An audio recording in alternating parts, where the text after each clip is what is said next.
How you set it up?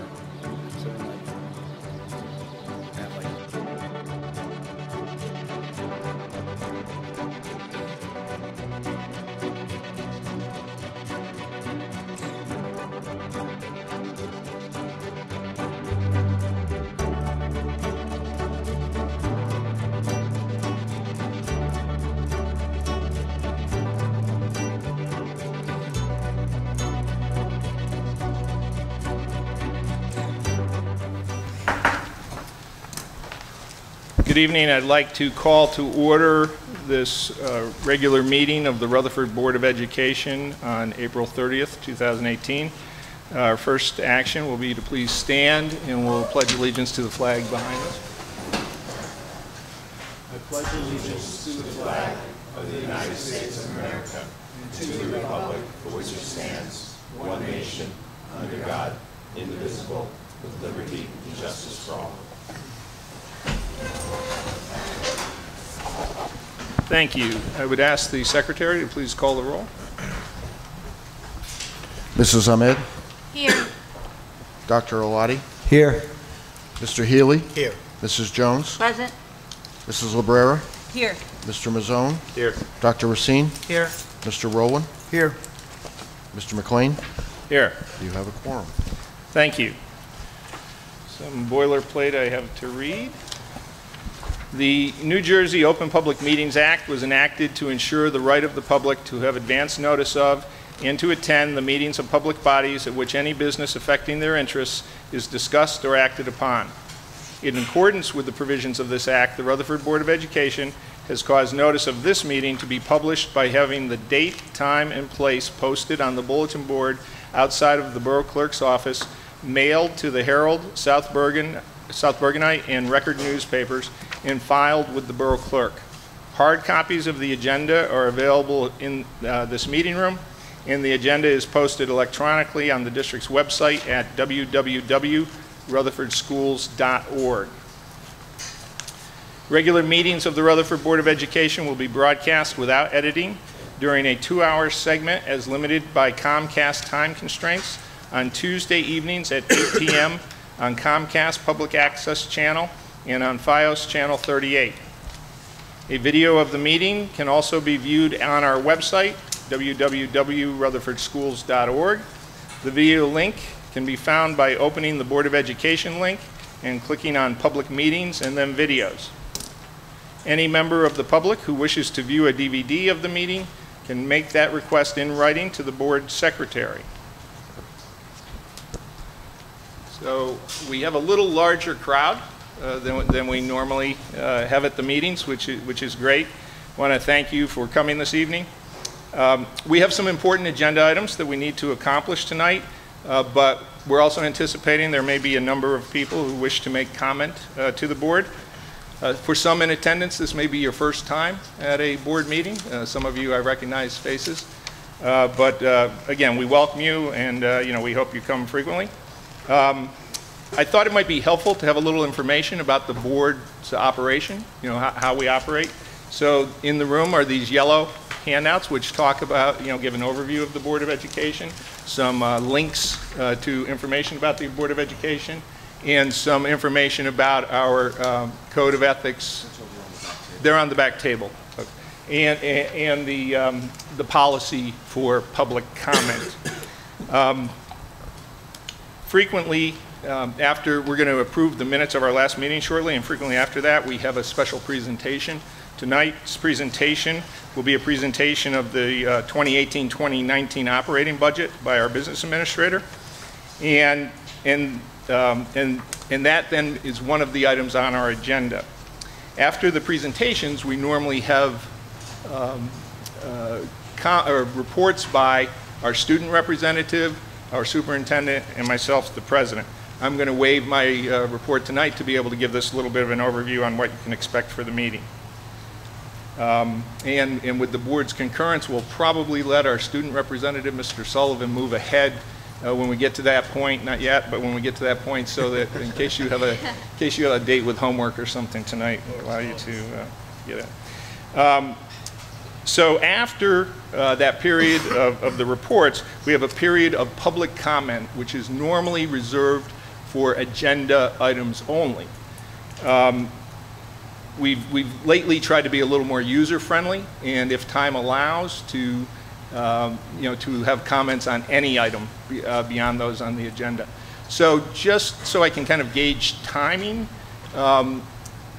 all of those who may want to make a comment tonight, would you just raise your hand so I can get a kind of a hand count? Okay, so it looks, thank you. I mean, it seems there's about 20 people that, or 25 people that want to make comment. We're anxious to hear everyone's comments. But as I said, we have to, we have to be able to accomplish the points of the agenda. So the first, with the board's concurrence, what I'll do is during this first period of public comment, which will come after the reports, we'll allow 30 minutes total for comments. We'll ask for individuals that have a comment on an agenda item to come first, make their comments on the agenda item, and then with the time remaining, we'll allow questions or comments on any topic.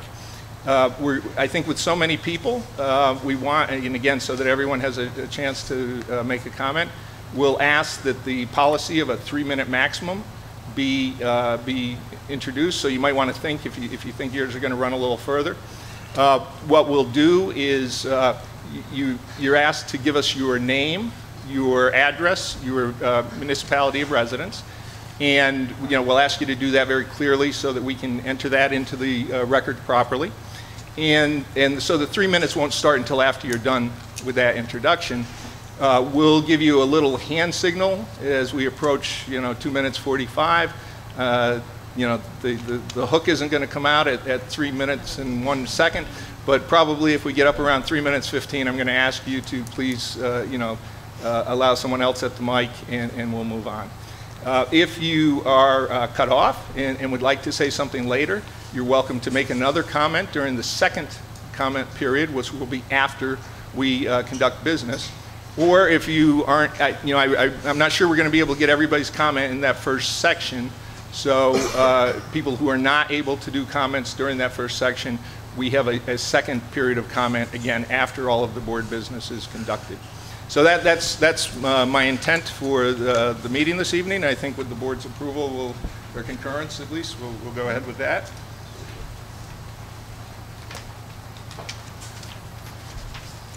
So moving back now to the agenda then. Board members, in your packets were the minutes from the regular meeting of April 2nd, 2018, and the executive session of 2018. Does anyone have any additions or comments or corrections regarding those minutes? No. Hearing none, I will ask the secretary to please enter those into the record and post them on the website. This is where we'll step out of order, as I said, and we'll ask our student representative, Mr. Danny Sullivan, to make his report to us, please. Last week, including today, wrapped up RHS session of park testing. Park testing is offered to all grade levels in the high school. However, juniors and seniors are given the option to opt out of the test, and those involved with AP tests, the teachers offer review sessions in preparation for the AP test starting next week. The AP test lasts about 2 weeks, ranging on whatever class you're involved in. Additionally, last week was RHS's volleyball Breathe Easy tournament. The Breathe Easy tournament was a fundraiser hosted by Coach A. Coach A is the varsity girls volleyball and varsity girls softball coach at the high school, and this fundraiser was a fundraiser for cystic fibrosis. That went very well. It was all nearby teams within the county, and the league joined us down at the Little League field for women's softball. Looking at the rest of the month, May 2nd is the RHS Spring Concert. That starts at 7:30. Following that, on May 10th, is the World Language Honor Society induction, which is also at 7:30. Following that would be another induction for National Honor Society at 7 o'clock. And the following day is RHS Evening of the Arts, which will be from 7 to 9. And that's Evening of the Arts include the musics, the arts, and the STEM classes here. So that would be in our STEM room, up in the library, and the chorus room, displaying all RHS art. For our sports, we are mid-season right now, entering our championship seasons. Our records are pretty decent right now. Just need to hold that as we enter our championship season. And that, well, busy month for us, so. Yep, that's it. Very good, thank you. Are there any questions from members of the board or comments for Mr. Sullivan? Good job. Get well. Get back to the track. Yeah. He's recovered his injury. Thank you, and we're going to move on and have some other special presentations. As I said, if you would like, you can be excused from the meeting. Thank you.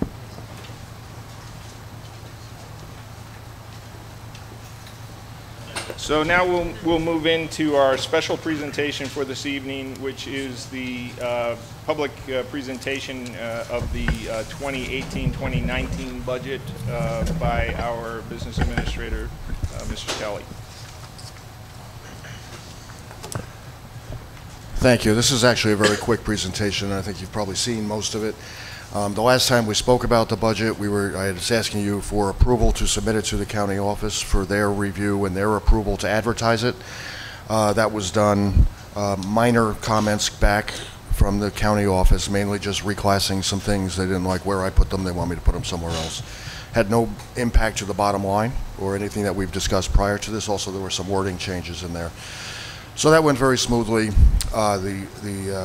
As you know, the budget has to be formally advertised at least 2 days before this hearing right now, tonight. It was in the Bergen Record on Wednesday last week, and I believe it was in the South Bergenite last Thursday, but I never got a copy of that. But I know it was in the Bergen Record last Wednesday. So we've met that requirement as well. So tonight is the public hearing, and then following this, during the finance motions, we'll be asking for the board to formally approve the 18-19 budget, and then it will be official. And then we can start working with it. So in going through the budget process, we had certain objectives. We had no major initiatives to include, but as always, we have some objectives, things we're trying to achieve here. The main one is just build upon our current program offerings. We weren't adding anything, but we weren't taking anything away either. So everything that's been introduced over the last several years is still in the budget. The Bulldog Academy, the full-day kindergarten, the pre-K, the special ed programs we have in-house, those are all still in the budget. We're just not introducing anything else this year. We are maintaining the one-to-one device program.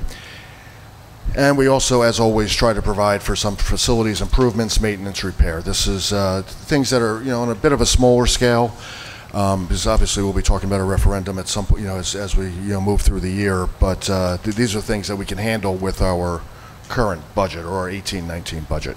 So, we go through those needs and we prioritize them, and some of those ended up in the budget.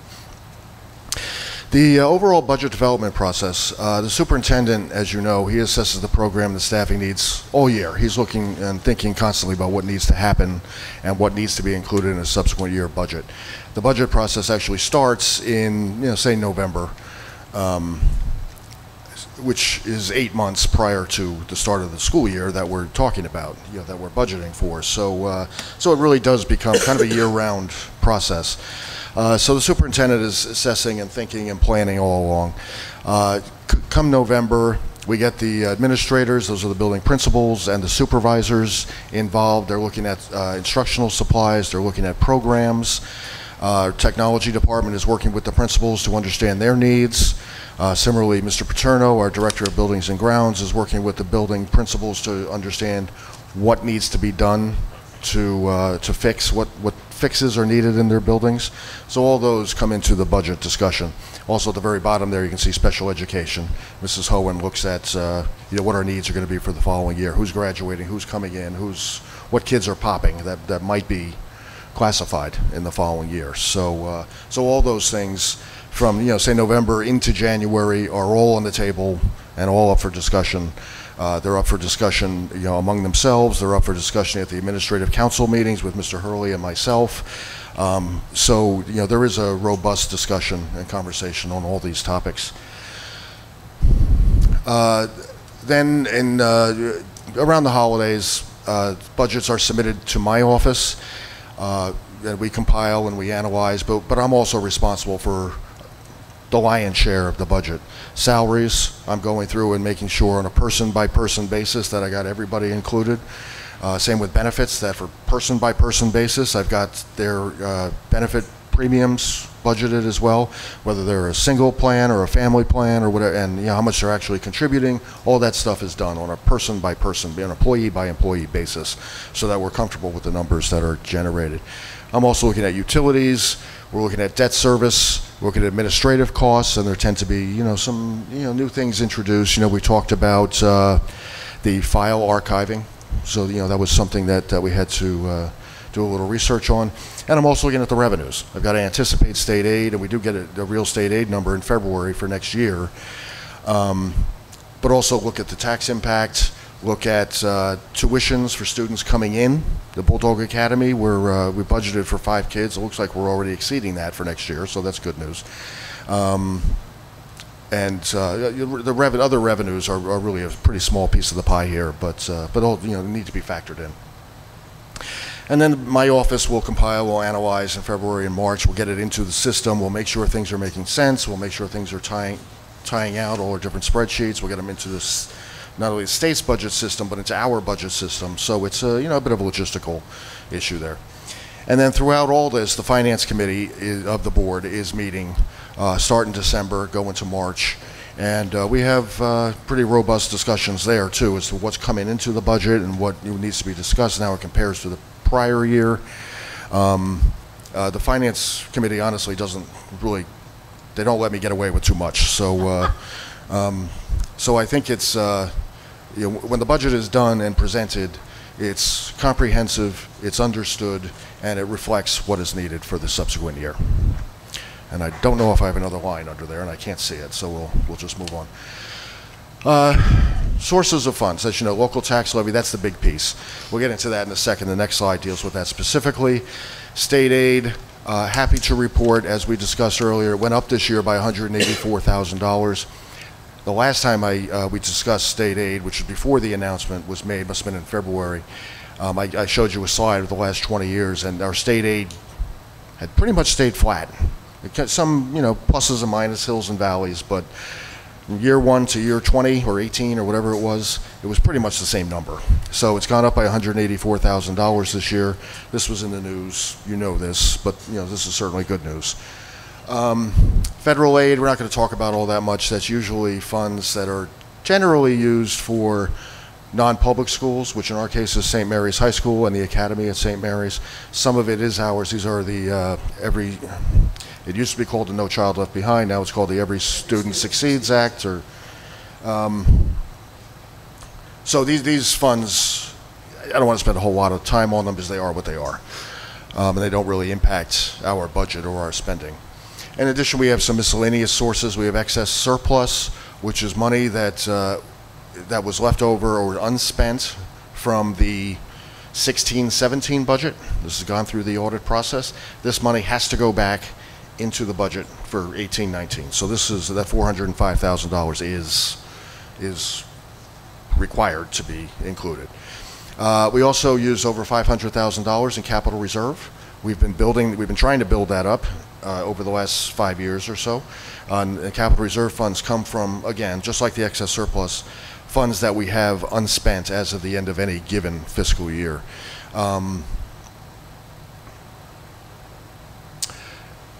So we're bringing $500,000 into the budget. Unfortunately, I can't keep building on that because we keep needing it. There's a lot of projects that need to happen.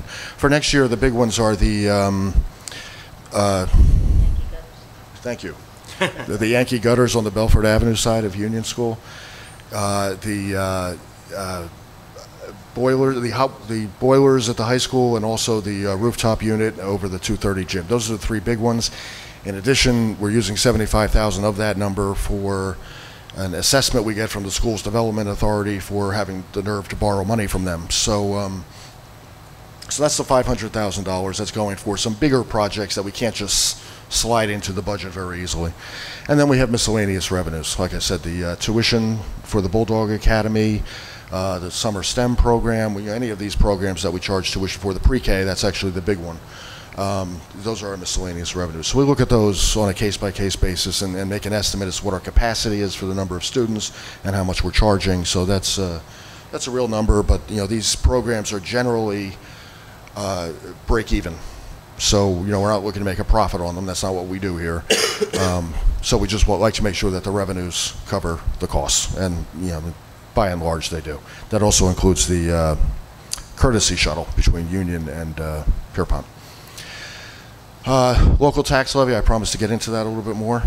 For the current year, 2017 and 18, as you can see, we're a $40 million local tax levy. And that's what was approved a year ago at this equivalent meeting. And that represents 90% of our total revenues. That number, that 90%, has been creeping up, but because the state has not been doing their share. They've stepped up a bit this year, so now we're still at you can't see that on the bottom line, but we're still at that 90.5%. To that, we have a 2% allowable cap that we can add, so we've taken advantage of that. In addition, there are several allowable adjustments to that 2% that will allow us to go up a little bit higher, and this is in recognition of the fact that some costs are not covered by just a 2% cap. The big one the only one for us this year is healthcare costs. We're projecting premiums to increase by about 12%, and a 2% cap obviously just wouldn't cover that. So we are able to go a bit above 2%. That brings us up to about 2.9%. Last year we had an enrollment adjustment, but we were not eligible for that this year. So for 18-19, our base is $41,372,562. And like I said, the bottom line you can't see, just shows that's 90.5% of total revenues. This is a disappointment. The fact is I can't read it.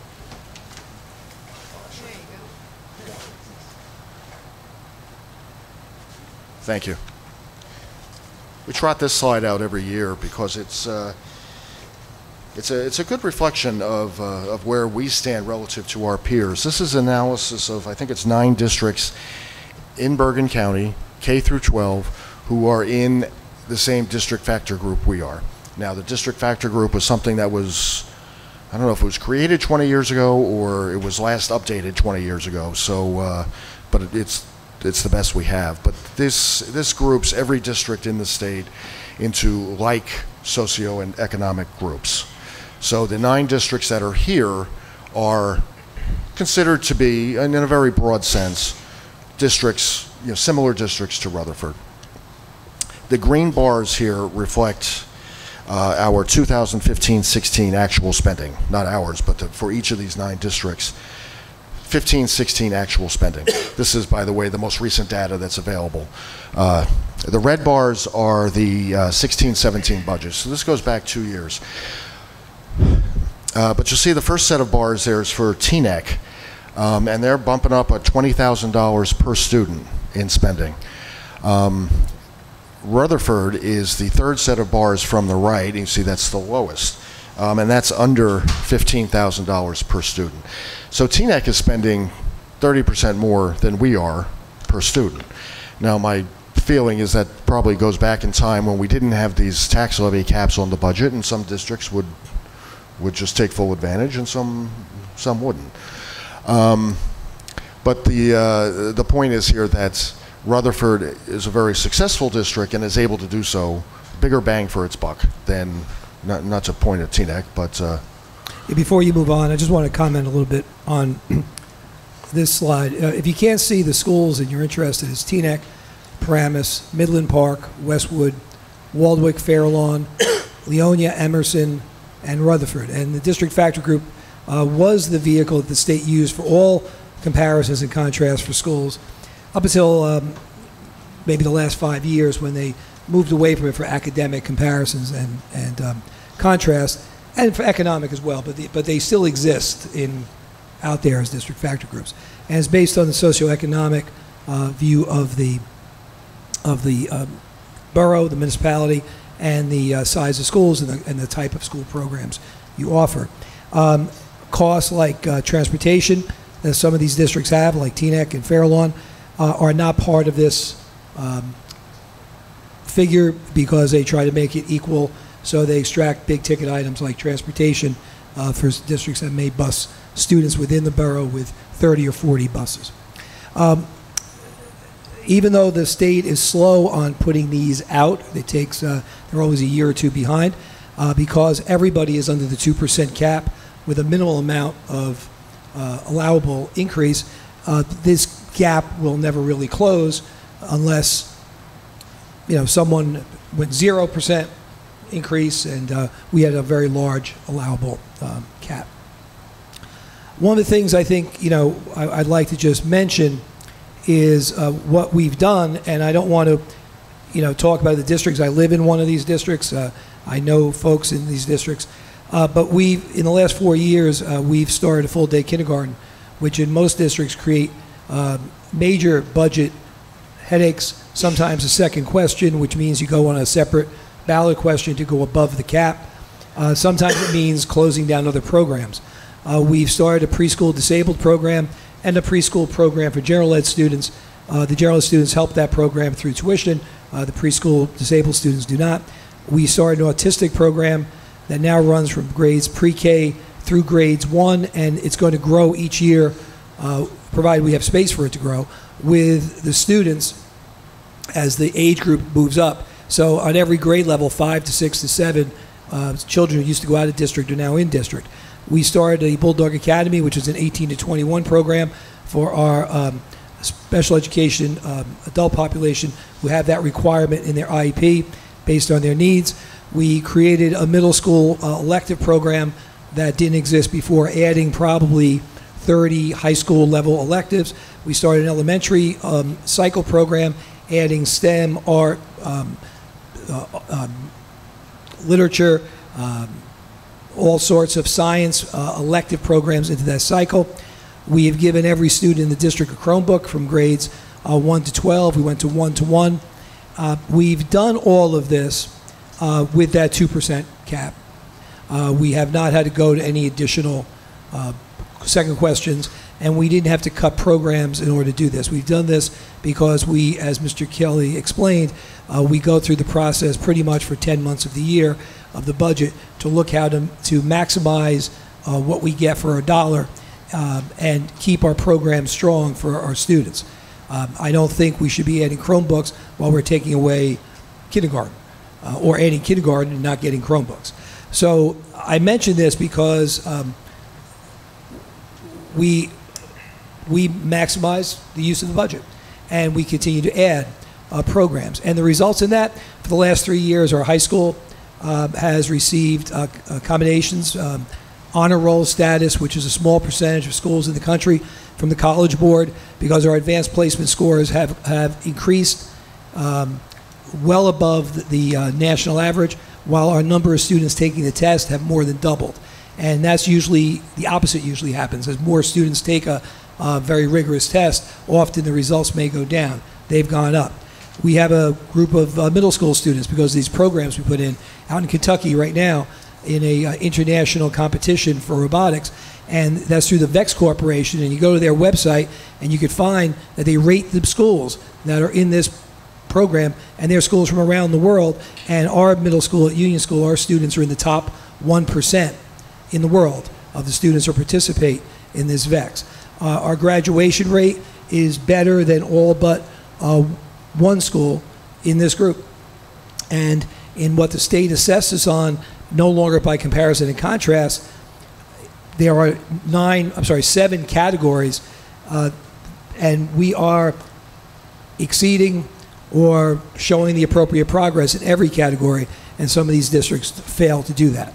So when we look at a 2% budget cap, and you look at 12% health benefit increases, that's after faculty and staff pay a significant contribution to their health care.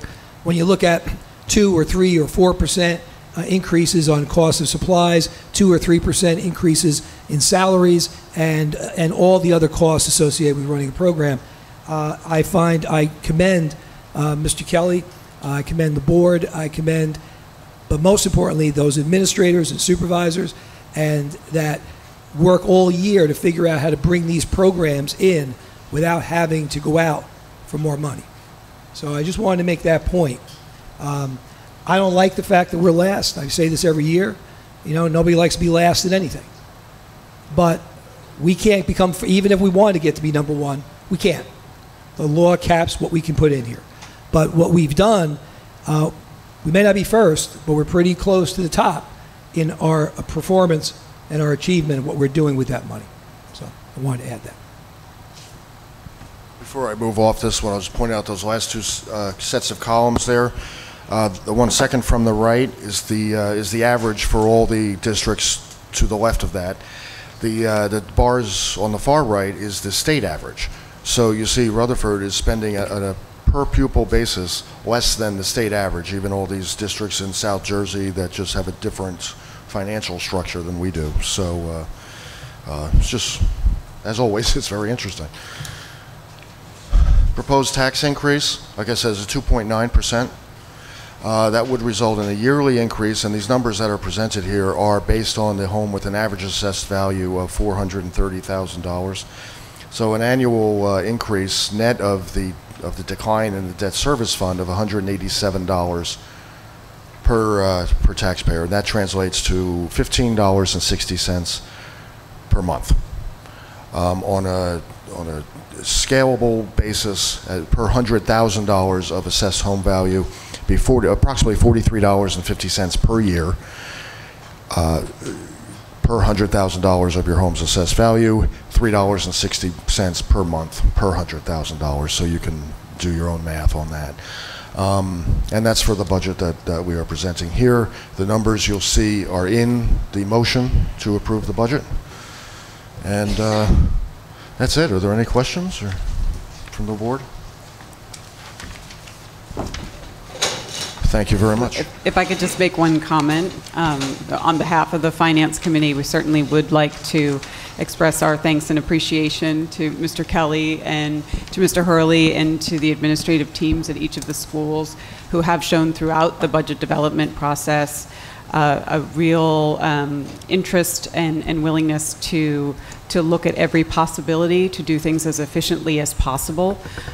We did go through months and months of questioning the figures, looking at the spending, looking at the and how current spending is tracking against existing budget, figuring out which items, line items need more or less funding in next year's budget, and how that can efficiently be reached in a way that falls within the allowable adjustments.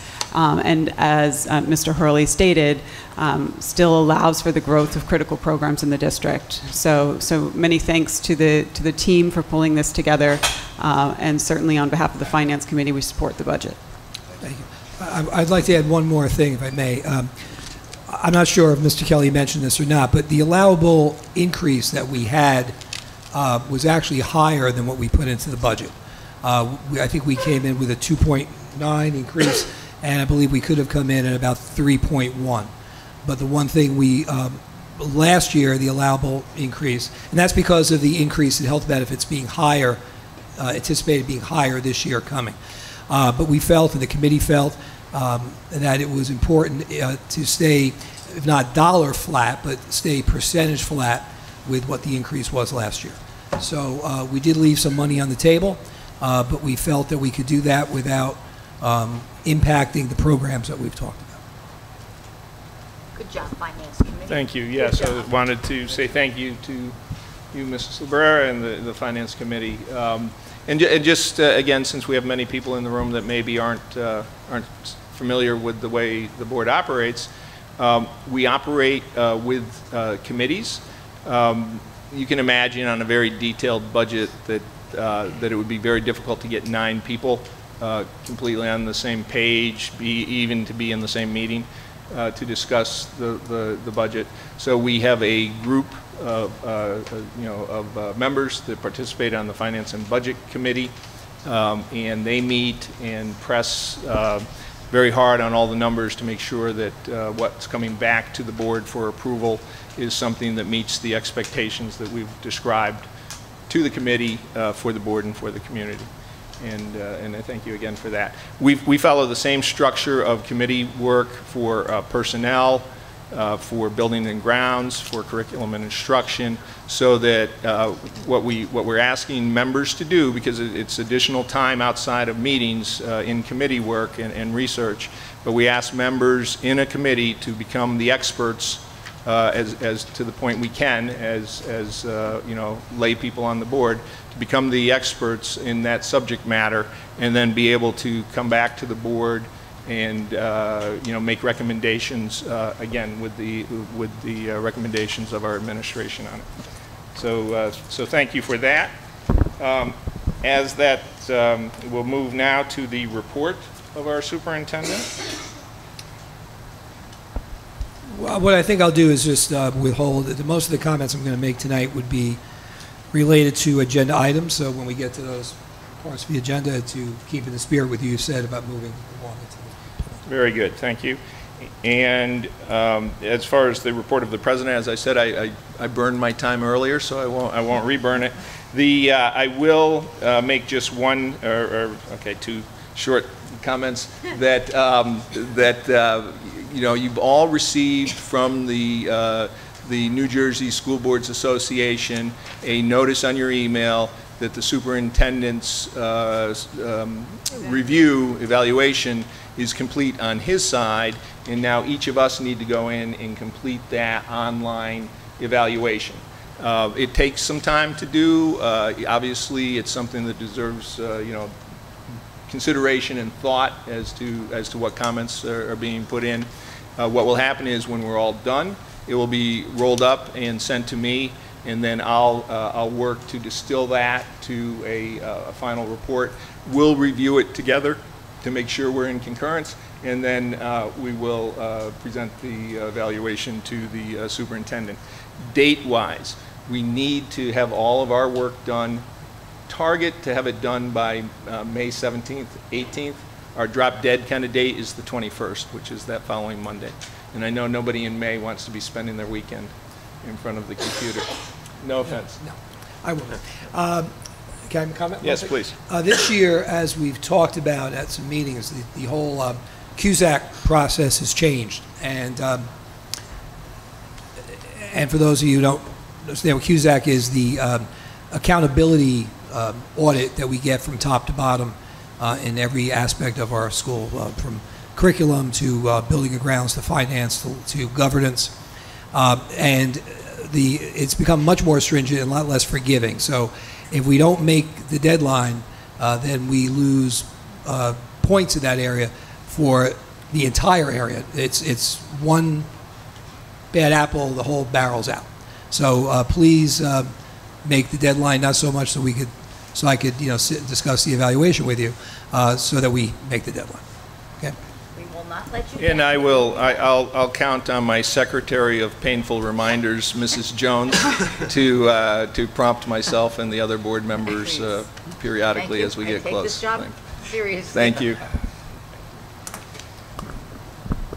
And then just one more general comment. We're heading into the year-end time period. There are many interesting activities at our schools to participate in, and the pay for this job is great. It gets doubled every year, but participating at the building level in some of these activities, being able to participate in staff appreciation events is truly one of the joys of that we get from this function. And so I encourage you all to do that. We will be reaching out to individuals to cover, certain graduations, certain awards presentations, that sort of thing. And so looking forward to that. And again, we said we weren't going to give a report, but it seems like we are. I want to add, because he said, I want to add to what he was saying. The high school's concerts is Thursday. I failed to mention that Washington School is May 1st, I believe. Double check, it's on the calendar tomorrow. With the next packet, I'll send to you a list of the remaining concerts and art shows and upcoming events so that you can see them. But they're all on the calendar. I know sometimes it's difficult to jump from school to school to find them all, so I'll try to do that in the next packet. Thank you. Before we move to the first period of public comment, any questions or comments from a board member regarding anything covered so far? No? So it is 8:09, and we will open the meeting for public comment. We will ask first for public comment related to any agenda item.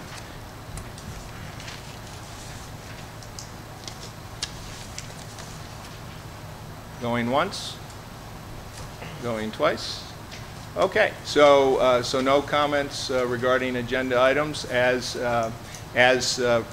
indicated, we will leave open for public comment now, open it up to any topic, and we will plan on curtailing this part of public comment in approximately 30 minutes. And so if you want to make a comment, we ask you again to clearly state your name, your address, your municipality of residence, allow us to record that, and then, 3 minutes is the target for comments on a maximum side. You can go less, but 3 minutes for the maximum, please. Comments by anyone, please?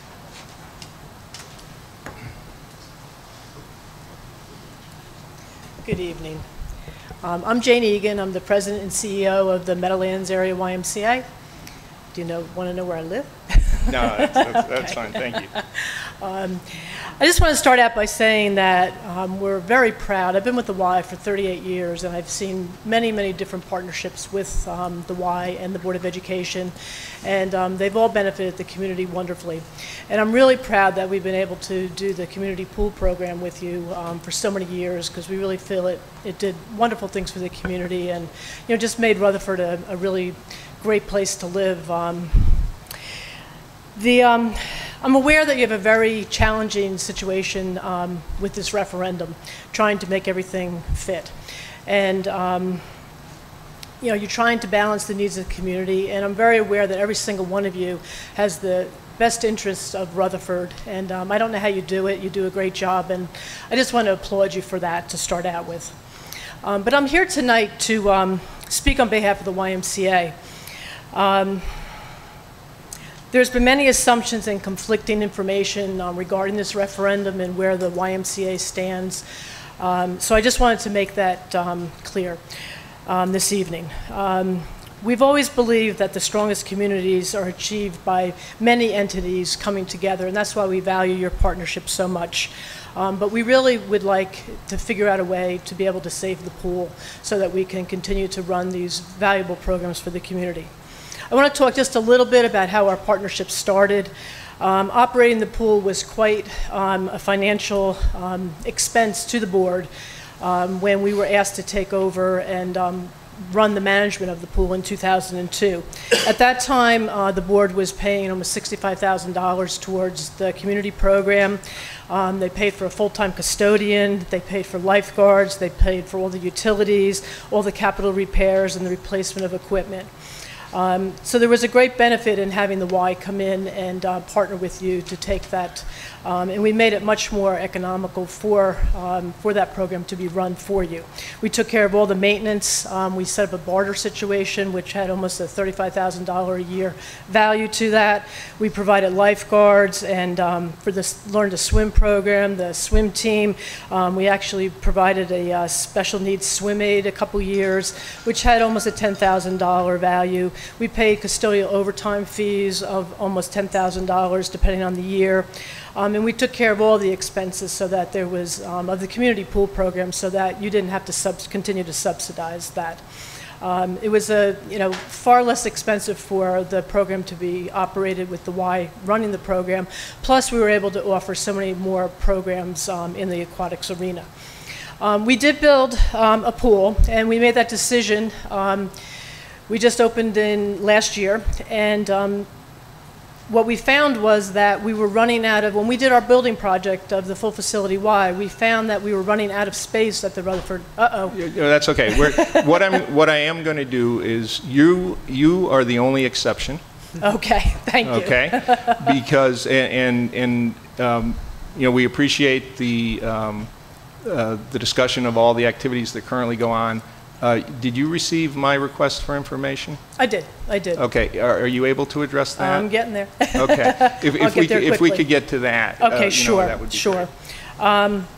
Again, I mean, just to quickly say, there were a lot of programs that we were unable to run with just the one pool, and we find throughout the state of New Jersey that communities that have YMCAs find that they do need two pools to be able to meet all the needs of the community. So we were planning on adding a second grade swim lesson at no fee to Rutherfordians. That's a Y initiative to teach second graders to swim and be safe around the water. I know that's a program that you valued because you used to have that in curriculum before you could now you don't have the time to do that because of all the requirements. Expanding the Rutherford Swim Club, we can have so many more hours, both during the school year. The swim team, as you know, is a feeder program, and we've just made big leaps and bounds to improve that program and to really bring it up to another level, bringing on a nationally accredited coach. So now I'll jump to the part that you're asking about. In speaking with Mr. Hurley and Mr. Kelly in February, they made it clear that if there was an alternative construction plan that could be identified, it would be important for a long-term commitment from the Y as well as a larger financial commitment from the Y. I've spoken with the YMCA's executive board, and they have authorized me to initiate making a proposal, which is what I had sent out to you late last week. The exact terms would obviously need to be worked out, but the overview is basically that the Board of Ed would have little or no expense or responsibility for the operation, the maintenance, and the direct capital improvements for your pool in exchange for the YMCA having a long-term agreement of 20 to 25 years to use the pool to conduct programs for the community. The big difference, obviously, is that with this long-term commitment, the Y would be able to make would be able to participate in the capital improvements to the pool. I know that was one of the things that you asked. You had three different scenarios. One is the two-story. The second was the adding one other story. The commitment that I have from my executive board at this point is related directly to just the pool building itself. I know you have HVAC issues, you have boiler issues, you have resurfacing issues, you have a wrap of the building, you probably have a roof coming down the road. Those are the things that we would get involved with and that we would make a financial commitment to. So we would really welcome, if this is something that makes sense to you, to have further discussions. We know that time is of the essence, and we're ready to sit down whenever you are. But if that basic option is something that is worth exploring, we would love to explore that.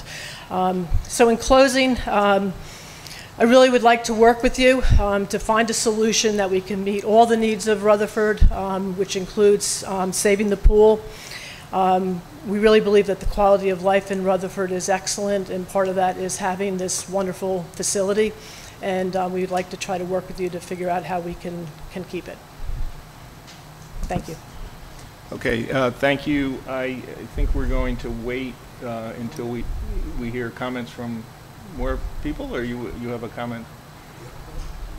Well, I mean, we're going to get in. I don't want to spend too much time past the half hour because we have to get into the board, into the business. One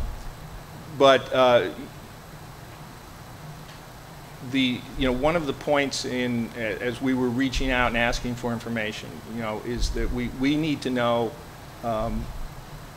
what kind of dollars we're talking about, right? Because if the Rutherford Board of Education, the group sitting here, although we might applaud community efforts, our responsibilities end at the school district. Sure. We do not have the authority to tax Rutherford taxpayers in the name of the school district and apply that to some non-school district activity. At this point, through deep study and investigation of our buildings, and I know this has been referred to as a community pool, but I want to be very clear. This is a school district pool. It has been used predominantly for community activities outside of the school district and for communities outside of Rutherford over the last many years. And that's all, you know, that's wonderful. It's brought great pleasures and benefits to many people. But that's outside of the mandate of the Board of Education.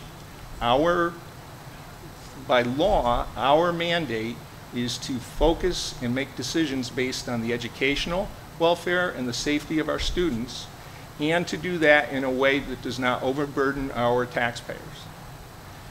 As we look at the building today, and we look at the educational elements that building is used for, today it's only for one of our co-curricular activities, our swim team. We look at the needs in the district, which include a very serious need for a right-sized cafeteria for safety and operational concerns, and a solution of repurposing that building for that is right now, from my view as one board member, the most logical use of that building, managing our responsibilities to our educational call. Sure. Outside of that, our fiduciary responsibilities are that we're good stewards with the town's tax dollars. Now, we have a plan that is accomplishing a number of very important activities throughout the district, and particularly at the high school. Nobody that I'm aware of, nobody has cited that some part of this plan is not needed, not beneficial, overspending. Nobody has argued that. To the contrary, I've heard people argue we should spend more to be able to accomplish this, the continuation of the pool as a community resource. We do not have that power. We have a plan that we've looked at that accomplishes the educational needs and the programmatic needs for the district. If we alter that plan and it incurs some significant additional capital expense, which I detailed to you in the letters, in the letter, excuse me, we need the outside entities that are benefiting from those programs to leave us, dollar neutral. So, in fact, to maintain all of the points of the programs that have been, hopefully you're all aware of them, you've gone to the website, you know them, to accomplish all of those points and maintain the pool is approximately, at the best engineering estimates we have right now, $5.9 million. We would need the YMCA to make a grant, or whatever it's structured as, to the district for that, so that we are net neutral on the expenditure. Sure. Is that something that... I can understand where you're coming from, and I started this with that. It's trying to fit 20 pounds of potatoes in a 10-pound sack. I totally understand, and I am here tonight to let you know our position. Our position is that we would contribute to maintaining and the capital expenditures to the pool building. I don't have authority to do 2.9 or 5.9 to build a new building. Quite honestly, if I was going to do 5.9, I probably would just build my own pool. It's a shame that the pool will have to be filled in, but I respect the decision that you're in. I just wanted to make it clear what we could do, and what we can do is we are willing to do in the $1 million area to refurbish the pool so that you don't have to take the complete expense away from you of having to operate that pool or have any expenditure to that. That's what we can do. That's what I'm here to speak to you about. If it's something that we can dive further into, that's fine. I would totally understand if 5.9 is your number, and I understand that. So. Where did the number come from, the 5.9 million? If you could address that. Before it's an additional 2.5. So here's the point where we have to. So we can address some of these points in the second period of comment, which will be after we conduct the business that we need to conduct for the board tonight. I understand that's an imposition because people have to stay around while we conduct the business, but that's where we need to go with this. I allowed you, of course, much more time. Yes, thank you for because that. there were points that you sent us a proposal that did not cover any time frame, did not cover any amount of money, and so and we received it last Thursday. Yes. Right. So we needed to have some, really cut right to the chase, as you said, time's of the essence. Right. To, these are the costs that we can anticipate to be able to do this, and we cannot ask the taxpayers of Rutherford to fund that. If it's not for under the school budget, Okay. we cannot ask the taxpayers of Rutherford to fund that if it's not for the direct benefit of the students of Rutherford. Okay, I understand. Can I make one comment? In an attempt to address Jane Muskegon, but also to address some of the things that got shouted out, I'll explain to you. Because we have a website that we have continually upgrading, and we have been responsive to things we've heard at public meetings. So the $2.5 million addition that was discussed on April the 12th, and also prior to that at public meetings, was to build out a one-story addition adjacent to this building. And again, for people who haven't been following, I know I don't want to repeat everything because we've been talking about this for a long time. The cafeteria is needed if we create science labs, which would be in this space. Now we lose the cafeteria. We take the science labs that currently exist, we convert them to general ed classrooms, we pick up 5 classrooms, which are desperately needed at the high school. But now we don't have a cafeteria, hence the pool. In building out a one-story addition to be either a cafeteria or science labs, but primarily the thought was the cafeteria, because we want to get, for safety and for functionality, a bigger cafeteria. We would infringe about 15%, 20%, depending on how things play out, of the field, which was the highest ranked need, if my memory is correct, in our survey of 500 school community members last year. Sure. And is used by the Y, is used by rec, is used by lacrosse, but more importantly, in terms of the school parameters, is used by our physical education programs and our band, and a lot more of our athletic teams would use it if the field was safe. So after the meeting on April 12th, and after explaining to the public on numerous occasions the dilemma of how to do what you said, try to fit those 20 pounds into the 10-pound bag, we thought, let's look at another alternative. And the other alternative would be to build a 2-story building on the parking area out here, which would not infringe on the field or infringe slightly onto the field, and move the kitchen to another location, because all of the kitchen would serve the entire district, and have the cafeteria expanded without the kitchen. That would keep it off the field a bit, and put science, put additional classroom space upstairs. Okay, so we'd actually blow this cafeteria out. This would still be the cafeteria.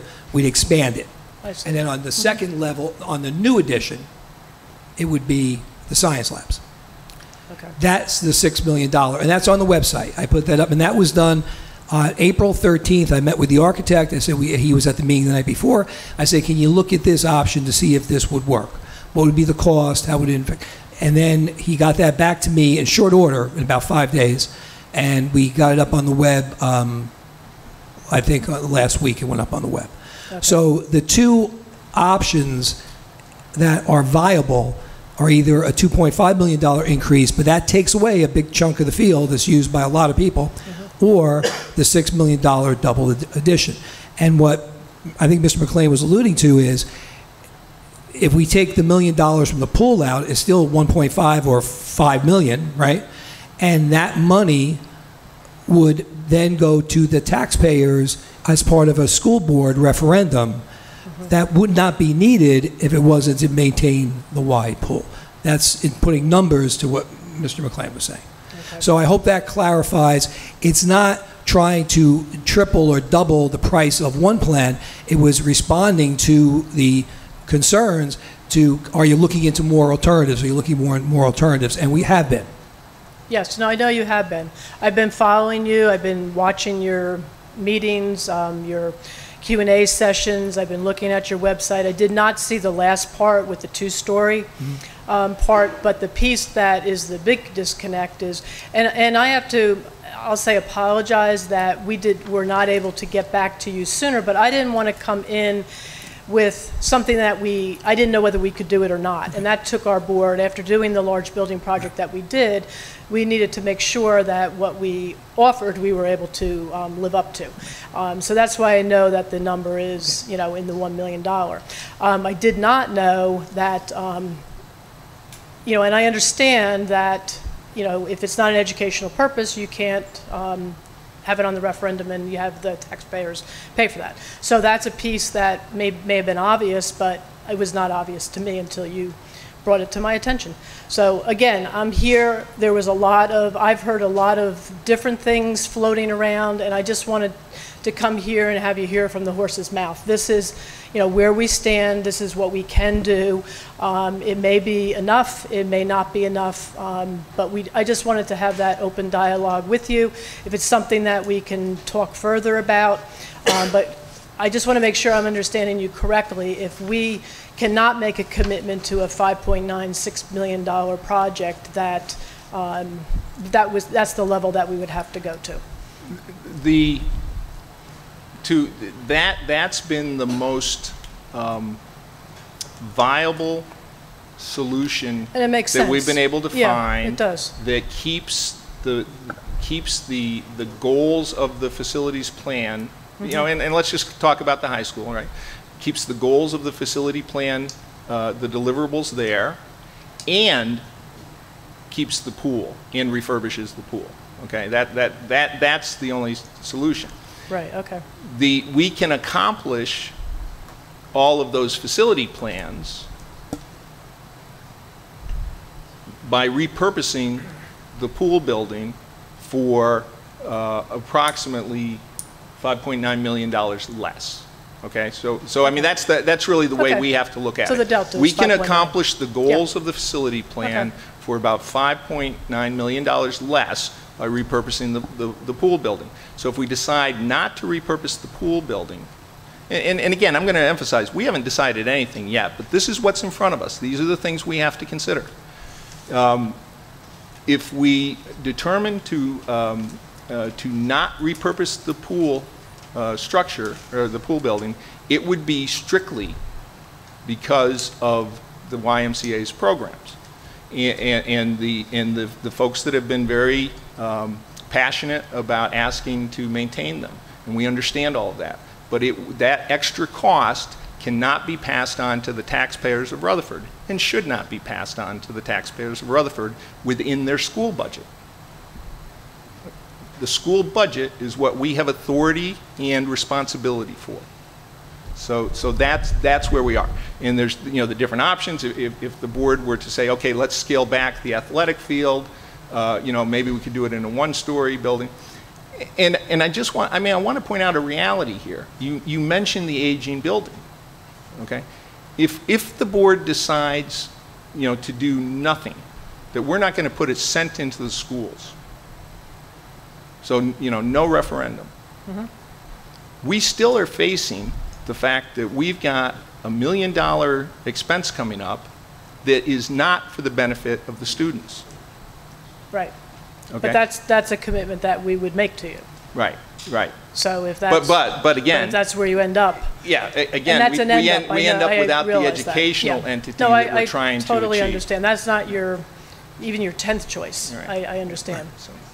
But just, I hope that I just clarified where we're coming from, what we can and cannot do, what we're willing to do, and help you make your decision. I know you've been very open in that you want people to give feedback. So I really, wanted to come tonight and be able to see all of you and, not, just say hi and let you know what we can do and to hear it right from me. All Thank right, you. so you know where I am. You know, just let me know what, if anything, you want us to do. We appreciate that. Okay? We Thank you appreciate so that. much. Thank you. All right, thank you. Thanks, Jim. So, yeah, so we're beyond the half an hour. That's okay. Well, we're within the half hour. So what I'd like to do is let's plan on another 4 or 5 comments. We do have to put in the 3-minute clock because we do have to get to the business that we have to conduct tonight. And in fact, we have some rules. Are we going to need an executive session this evening? We're going to need an executive session. One of our policies is we have to be done by 11. So we'll take, let's take another 4 or 5, try to be in that 3-minute window, and then we'll go on, conduct our business, and we'll come back for another period of public comment after we conduct business. Okay? So if you would to give your name, address, and municipality. Sure. Lita Merrill. I live at 95 West Passaic here in Rutherford. I am a parent, and I'll try to make this fast. I didn't time myself. So I pulled some information off of the CDC website. I'm not sure that are people able to hear? I'm not. Oh, I'm sorry. Yeah. Okay. So just a few things that I read on the CDC website about fatal drownings, that there were an average of 3,500 fatal unintentional drownings between 2005 and 2014, which is about 10 deaths per day annually in the United States. And those are just the non-boating related deaths. Among children aged 1 to 14, fatal drowning remains the second leading cause of unintentional injury-related deaths behind motor vehicle crashes. I am asking that you consider making the renovation of the pool part of the referendum and improvement of the high school. I do not believe the pool has been utilized to its potential. It is a rare and valuable resource, and perhaps through this process, the past use or misuse of it can be corrected. The teaching of swimming skills should be part of the curriculum and would contribute to easing the overcrowding in the gym during PE. Using the pool to make sure every student knows how to swim is performing a vital service to our children. We have a real opportunity to renovate the pool as part of the referendum, use the pool to educate our children, and even take control of the borough's aquatic program through the recreation department. Below is a sample. I listed a sample. I'm going to send you all an email with a different school system's aquatics education, their curriculum. They have a curriculum in their program. Many have used the YMCA as a justification to eliminate the pool, but using the past misuse, neglect, or non-use of the pool to get rid of it is poor logic. The answer is to do better in the future. If the town is unhappy with the way the partnership with the YMCA has worked out, then the answer is to fix it or part ways, not destroy a rare and valuable resource. Pools of that size are at a premium, but we want to demolish ours. Talk about shooting yourself in the foot. The pool belongs to Rutherford, and so we are responsible for how it is used. To those who say the Y has not added anything to the community, tell that to the many parents, including myself, whose kids have learned to swim in that pool through reasonably priced classes. There are plenty of other sports like tennis and baseball that the rec department outsources to third parties, but we don't accuse Little League International or TGA tennis and golf of taking advantage of the town. Does Little League International service the softball fields? Does TGA repair the tennis courts? The fact that the Y contributes their personnel and resources is a quantifiable financial savings. But if we no longer wish to partner with the YMCA, the pool could continue to provide these services to our residents under the management of the Recreation Department. If the town wants to step in and take over the oversight and funding role, this would be a valid and very attractive addition to our Recreation Department offerings. There are many ways the pool could be utilized when the school is not using it, after hours, and in the summer. The town could sell individual and swim club memberships and offer swim lessons to pay for maintenance. It appears to me that this started long ago with a mindset that the pool was expendable and not desirable to keep. The scenario of losing the pool was not addressed at all or explained in the survey. I'm appealing to you to take a step back and consider if it would be wise, with $50 million in school improvements at stake, to choose a creative plan to achieve the current goals of the referendum with the addition of keeping and renovating the pool. I fail to see why you must destroy one thing to build another. If no plan can be found as it stands, I support the plan that keeps our pool. I have yet to see a child die because they weren't able to run across a field, yet 10 people drown every day in this country, most because they don't know how to swim.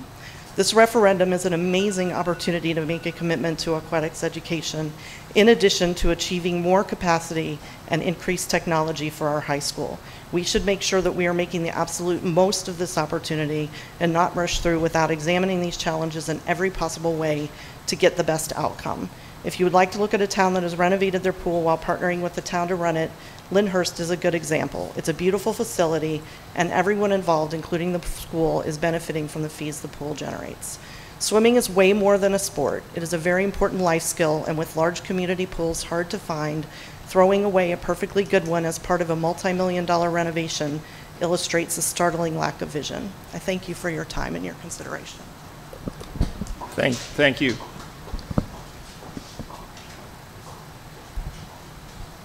Hi, my name is Aaron Kleinbaum. I live at 62 West Pierpont Avenue here in Rutherford. Thanks for your service and all the work that the board does for the school system in Rutherford. I'm a graduate of the high school. I have 3 children who went through the school system. My oldest, my daughter, was on the swim team for 3 or 4 years, and all my children swam at the pool. It's a great resource. I went through the school when there wasn't a pool. I use the pool now. At the Y, I swam in the Rutherford pool here in the high school. It's a great resource. It helps the value of our homes here in Rutherford. Please examine other alternatives other than filling in this valuable resource. If the referendum is proposed without the pool as an option, I will vote against it. Thank you very much. Thank you. Good evening. My name is Margaret Mellett. I live at 114 Mortimer Avenue here in Rutherford. First, I'd like to thank the board members for your service. I appreciate the time that you spend on committees like you were speaking about earlier. You don't take a penny for your time, and we appreciate what you do for our kids. I have 2 children in the school system, one at Pierpont and one at Union School. The fact that Rutherford's community pool falls under the auspices of the Board of Education is a highly unusual situation. And some of you may rue the day in February 1978 when the deal was struck. Federal grant money that was applied for by the Borough of Rutherford was transferred to the Board of Education for the purpose of building a community pool. 2 years later, when the pool was set to open, the Board of Education advertised for a swimming pool manager, seeking someone, and I quote, with the ability to develop, direct, and supervise a year-round total community program from all ages. The fact is that the pool, while located in the high school, is now and always has been considered Rutherford's community pool. It is our only community pool, and it is the only community pool we will ever have. While it is true, as Mr. Hurley has pointed out, that many high schools in New Jersey do not have swimming pools, many towns do have community pools, and this is ours. It is not nearly as new or as glamorous as the pool in Lyndhurst or the facilities in Secaucus, but it works, and it has served our community well, and it is in constant use year-round. We will never know how many lives have been saved because of the thousands of swim lessons provided over a span of nearly 40 years. I ask you to consider that as you wrestle with the terrible choice that you have been given. Perhaps the greater good achieved will counterbalance the notion that the pool is a burden, a waste of space, and not your purview. I ask you to consider whether the $23 million price tag plus the destruction of Rutherford's only community pool is worth the 5 classrooms the district will gain. I'd like to commend the members of the board for your time, your service, your wisdom, and your courage. Thank you. Thank you. Hi, everyone. Brian Arcelisi, 265 Santiago Ave. I work in the schools, but I'm here to talk to you as a dad tonight. And I don't want to talk about the pool. I want to talk about the academic growth that I think this referendum will benefit. I've heard that we're only getting 5 classrooms. That's not true. I went to the website, 4 science labs, 5 classrooms at the high school, 3 science labs at Union School, 11 new classrooms at Pierpont, 2 new classrooms at Lincoln. And as somebody who lives in the world of the English department, I have a 9-year-old boy who is a science geek, and I love the fact that there will be science labs for him when he gets up to the middle school, when he gets to the high school. He talks to the older kids at Union School about their robotics clubs and the robotics classes, and he can't wait to go on those competitions and be in the top 0.5% instead of the top 1% of schools in the nation. So I know that there are a lot of hard choices to be made, and I know the pool is one of them, but it just seems to me that saving something that fewer than 1% of our students use for 3 months out of the year is somewhat short-sighted when 100% of our students will gain and will benefit from the proposals that I've seen on the website. And just very quickly, I have somewhat of a unique perspective. I graduated from Rutherford High School 20-something years ago, and a lot of the chatter I've seen on Facebook are people talking about the pool they remember from their high school years and their grammar school years, and that in 4th grade they took the bus from Pierpont School to swim. Well, that hasn't happened in I don't know exactly how many years, but in a very long time. There are no curricular uses for the pool that I am aware of. I know I have a 4th grade son. He does not come over and swim. And I've heard some folks say, well, maybe that should go back into the curriculum. And as I'd like to say, former fat kid, now fat adult, who struggled with body issues and hated getting changed for swimming. And we have way more students with body dysmorphia and gender issues.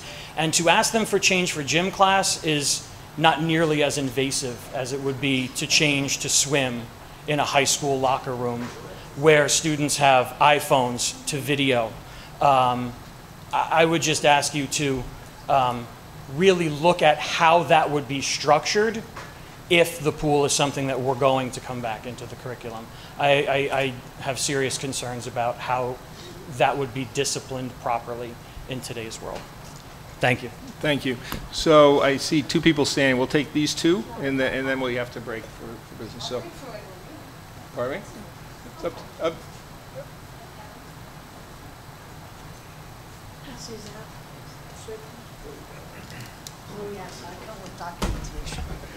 Bonnie Corcoran, 390 Montrose Avenue.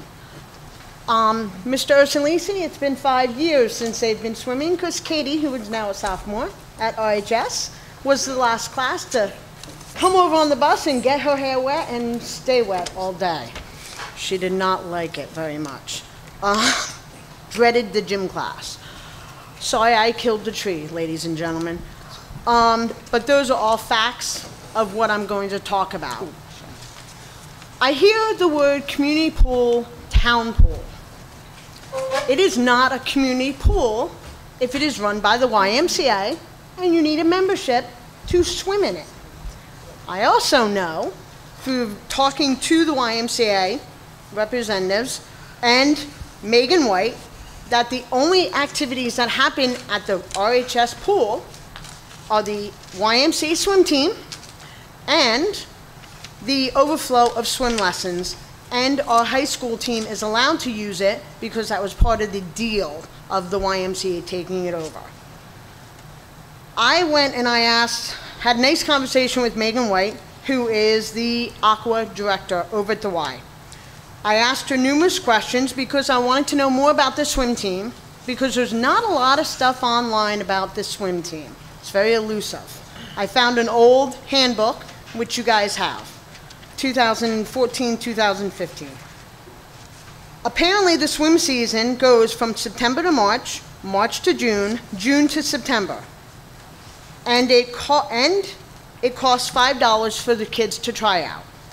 If the kid makes the team of the YMCA, we are talking YMCA, not RHS. The June to September season is $450 plus the cost of family membership over those 3 months, which is $250. The other seasons would depend on how long the child is in the pool or pool usage, plus the cost of an individual membership that ranges from $20 to $30 a month. The fee that they have to pay if they get on this team is anywhere from $600 to over $1,000 per kid. I asked, what do these fees cover? I was told they cover coaches, lifeguards, and pool time.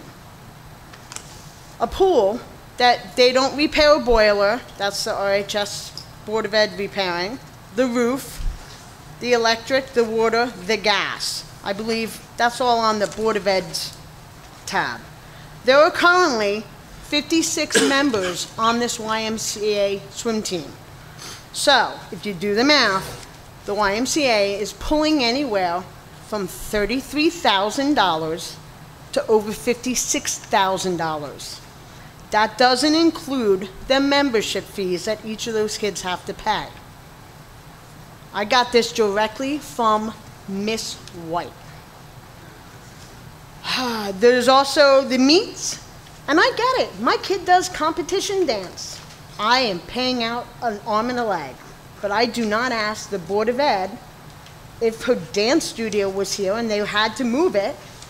I wouldn't even dream of asking the Board of Ed to give up 5 classrooms. I also included, because everybody's like, okay, they're making money, they have to pay the hired help, the hired hands, coaches, assistant, okay. I also included that in there. The job applications were on the YMCA. That's in the packet. You guys can all go through it. What I am saying is we are in need of a shortage of classrooms. There is a rise in student population that we need. And to find out that organizations such as the Y is making money off of a part of a school building where we can utilize classrooms is crazy. The Board of Ed is in the business to educate our children. Simple as that. We are not in the real estate business. We are not in the pool business. I would hate to give up the pool too, but when push comes to shove, pool, classrooms. Classrooms, guys. So I'm going to have, good. yes, Sorry, thank Kevin. you. Had to Thank get the you, hook. Mr. Thanks. So. Good evening. My name is Susanna Lorang. Tip it up so you don't have to bend so much. There you go. Good evening. My name is Susanna Lorang. I'm a resident of Rutherford. Thank you for being here, and thank you for your service that you do to the school and for our children. I had originally 5 bullet points, but I'm just going to go to 2 that I feel is something that I want to say. The question is to spend or not to spend. We all want to see our kids to succeed and have better opportunities in life. We all want them to have the best education possible. I see $53 million spending in fixed assets with additional $20 million in interest expense. I'm asking, will this investment translate in excellent education? Will our kids be better critical thinkers, healthier individuals, and better citizens as a result? And the answer is probably not. I see a benefit if we achieve the teacher-student ratio to go down.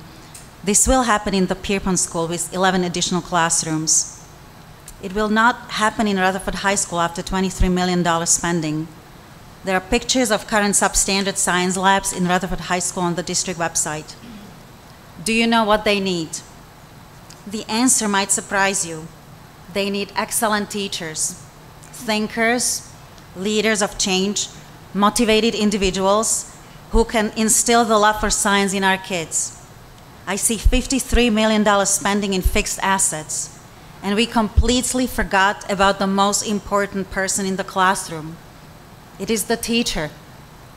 If we truly want to make the change in the education experience of our kids, please carve out some funds to bring the competition to our school district and attract the best teachers who see their jobs as a calling.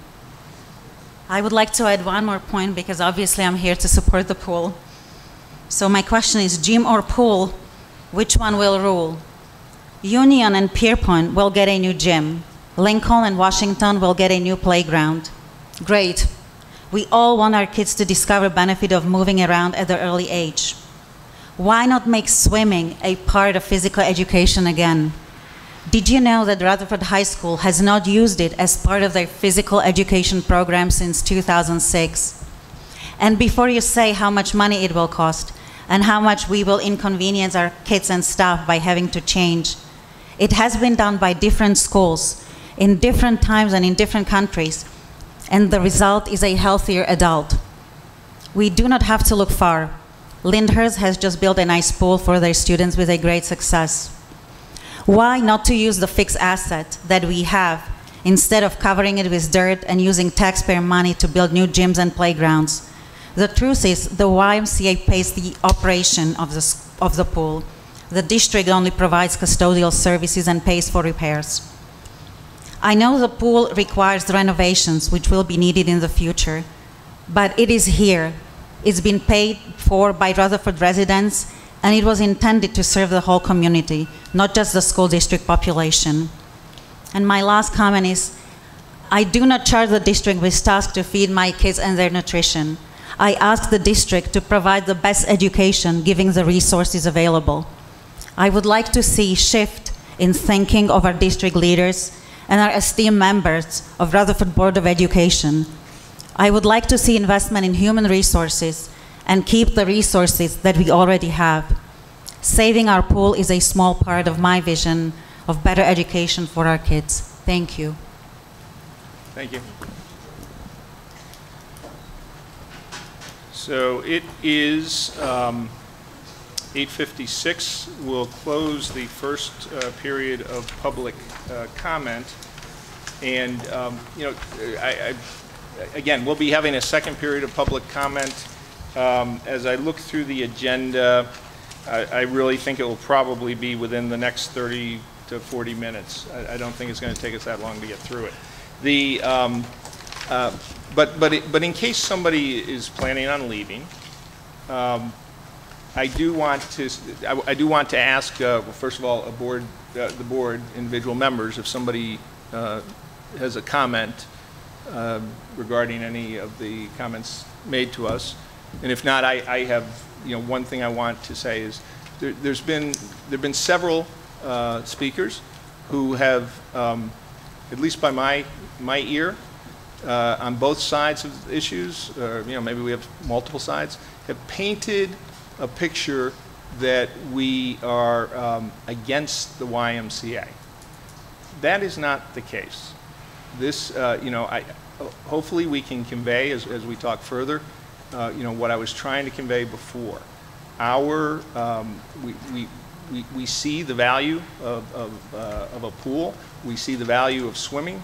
We have to compare that value from the school district's viewpoint and the programs of the school district versus options. So this is never about that the YMCA has mismanaged something, that they're a bad player.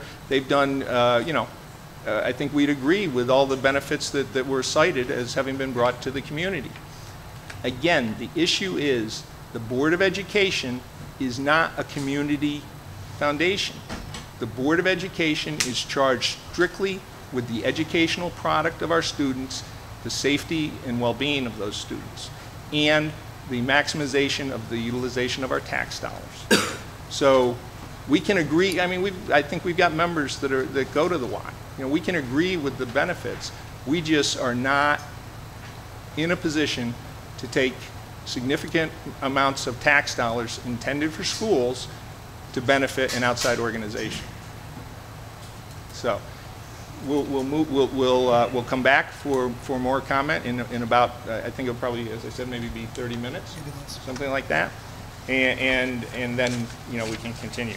So moving on now to our agenda for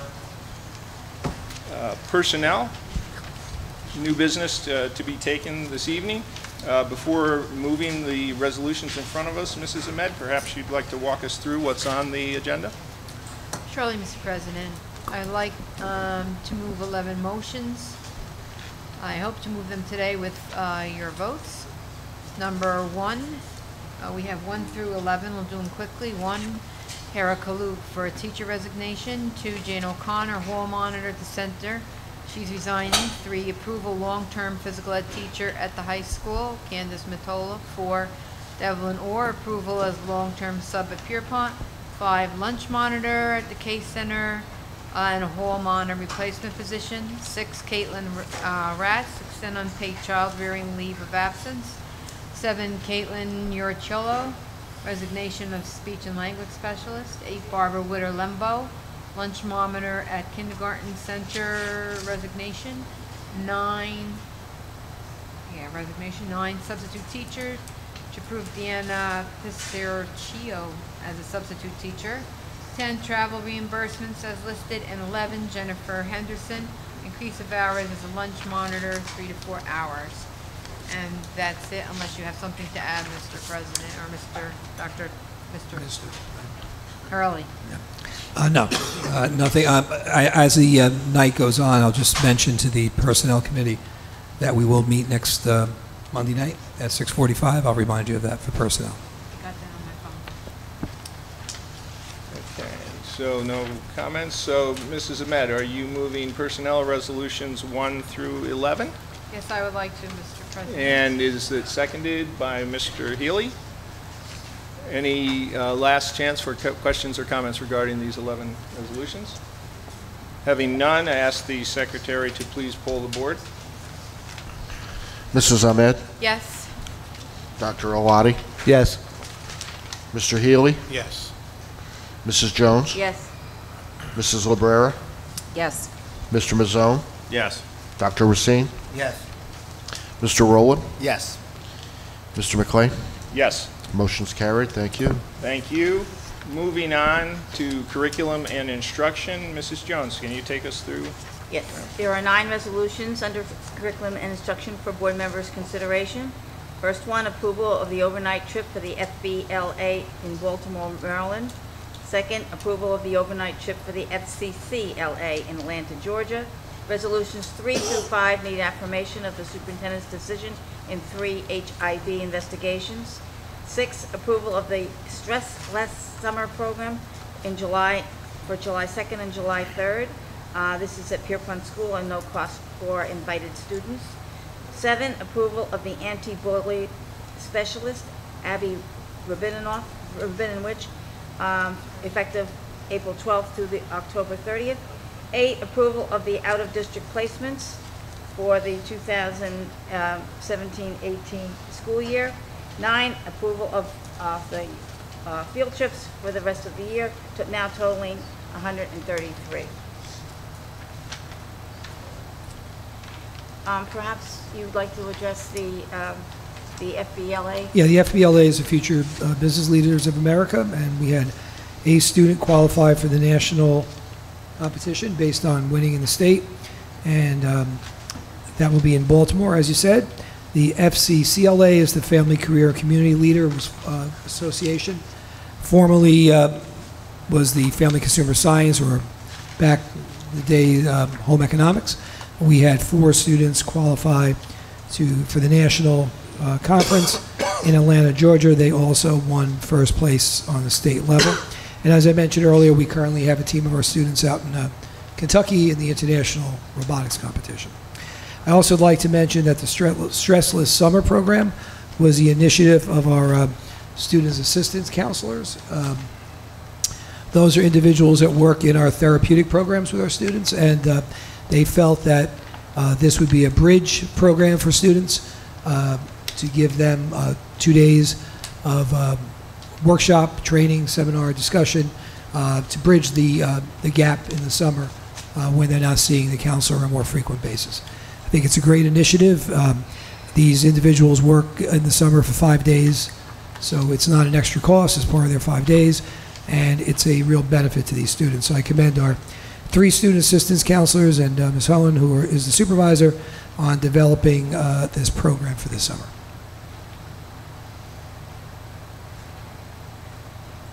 That's it. I move resolutions 1 through 9. Okay, resolutions 1 through 9 under curriculum and instruction are moved. Does anyone second that? Second. Seconded by Mrs. Librera. Last chance for any comments or questions regarding these resolutions. Having none, I would ask the secretary to please poll the board. Mrs. Ahmed? Yes. Dr. Alati? Yes. Mr. Healy? Yes. Mrs. Jones? Yes. Mrs. Librera? Yes. Mr. Mazzone? Yes. Dr. Racine? Yes. Mr. Rowland? Yes. Mr. McLean? Yes. Motion's carried. Thank you. Thank you. Moving on now to finance, and I would ask Mrs. Librera to take us through that, please. Sure. There are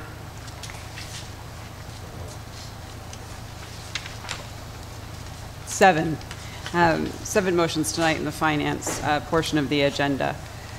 The first is the approval of bills. Sorry. The first is the approval of bills totaling $1,067,346.47. The second is to approve the Secretary Treasurer's report for March of 2018.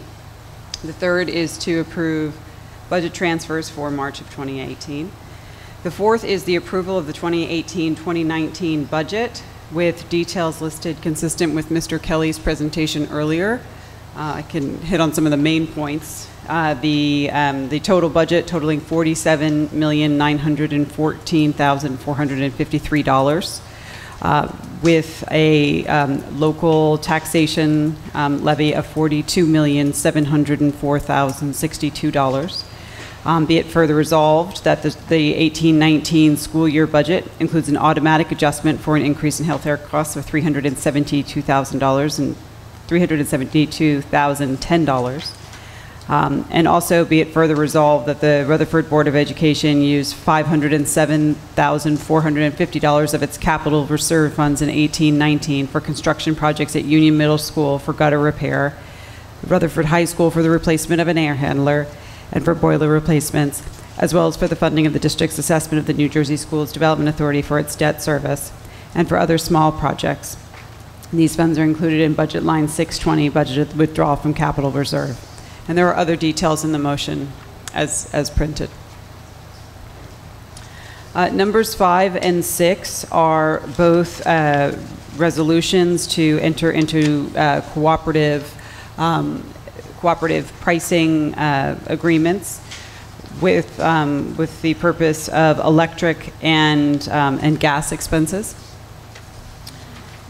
And number 7 is to accept with gratitude the donation of $2,000 from the Rutherford Elks Lodge number 547 to help pay for the Heroes and Cool Kids program.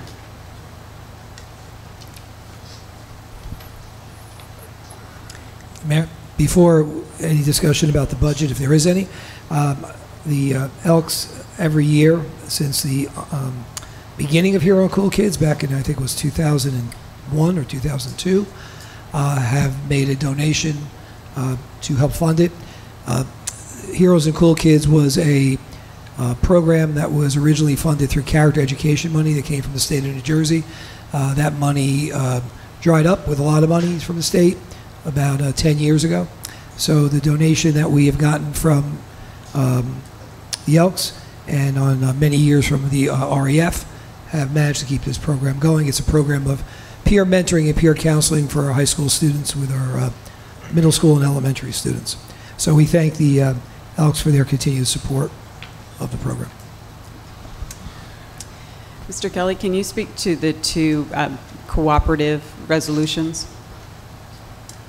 Yes, of course. We've been involved in these co-ops for a number of years now. This is just a 2-year renewal. As you mentioned, one for natural gas and one for electric. These are programs sponsored by New Jersey school boards, by my association, the Association of School Business Officials, and they manage these programs to go out and get the best, obviously to accumulate all the needs of most districts in the state and get the best price possible.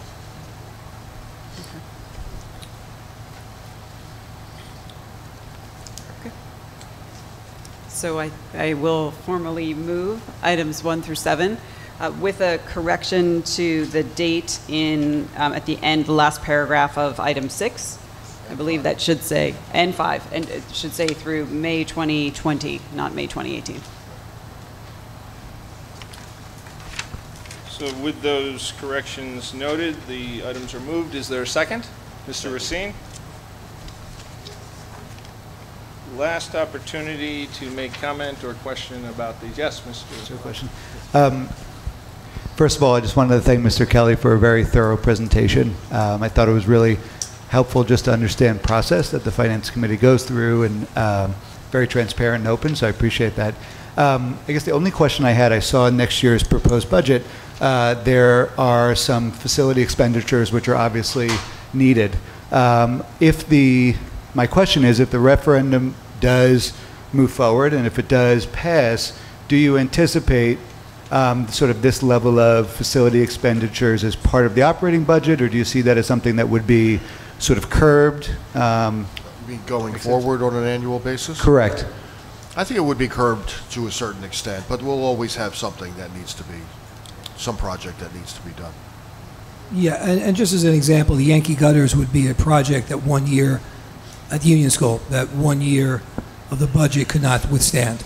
So we divided that project into 3, I believe, Mr. Kelly? It's 4 now. 4 segments, so that it wasn't a $1 million or, $500,000 project.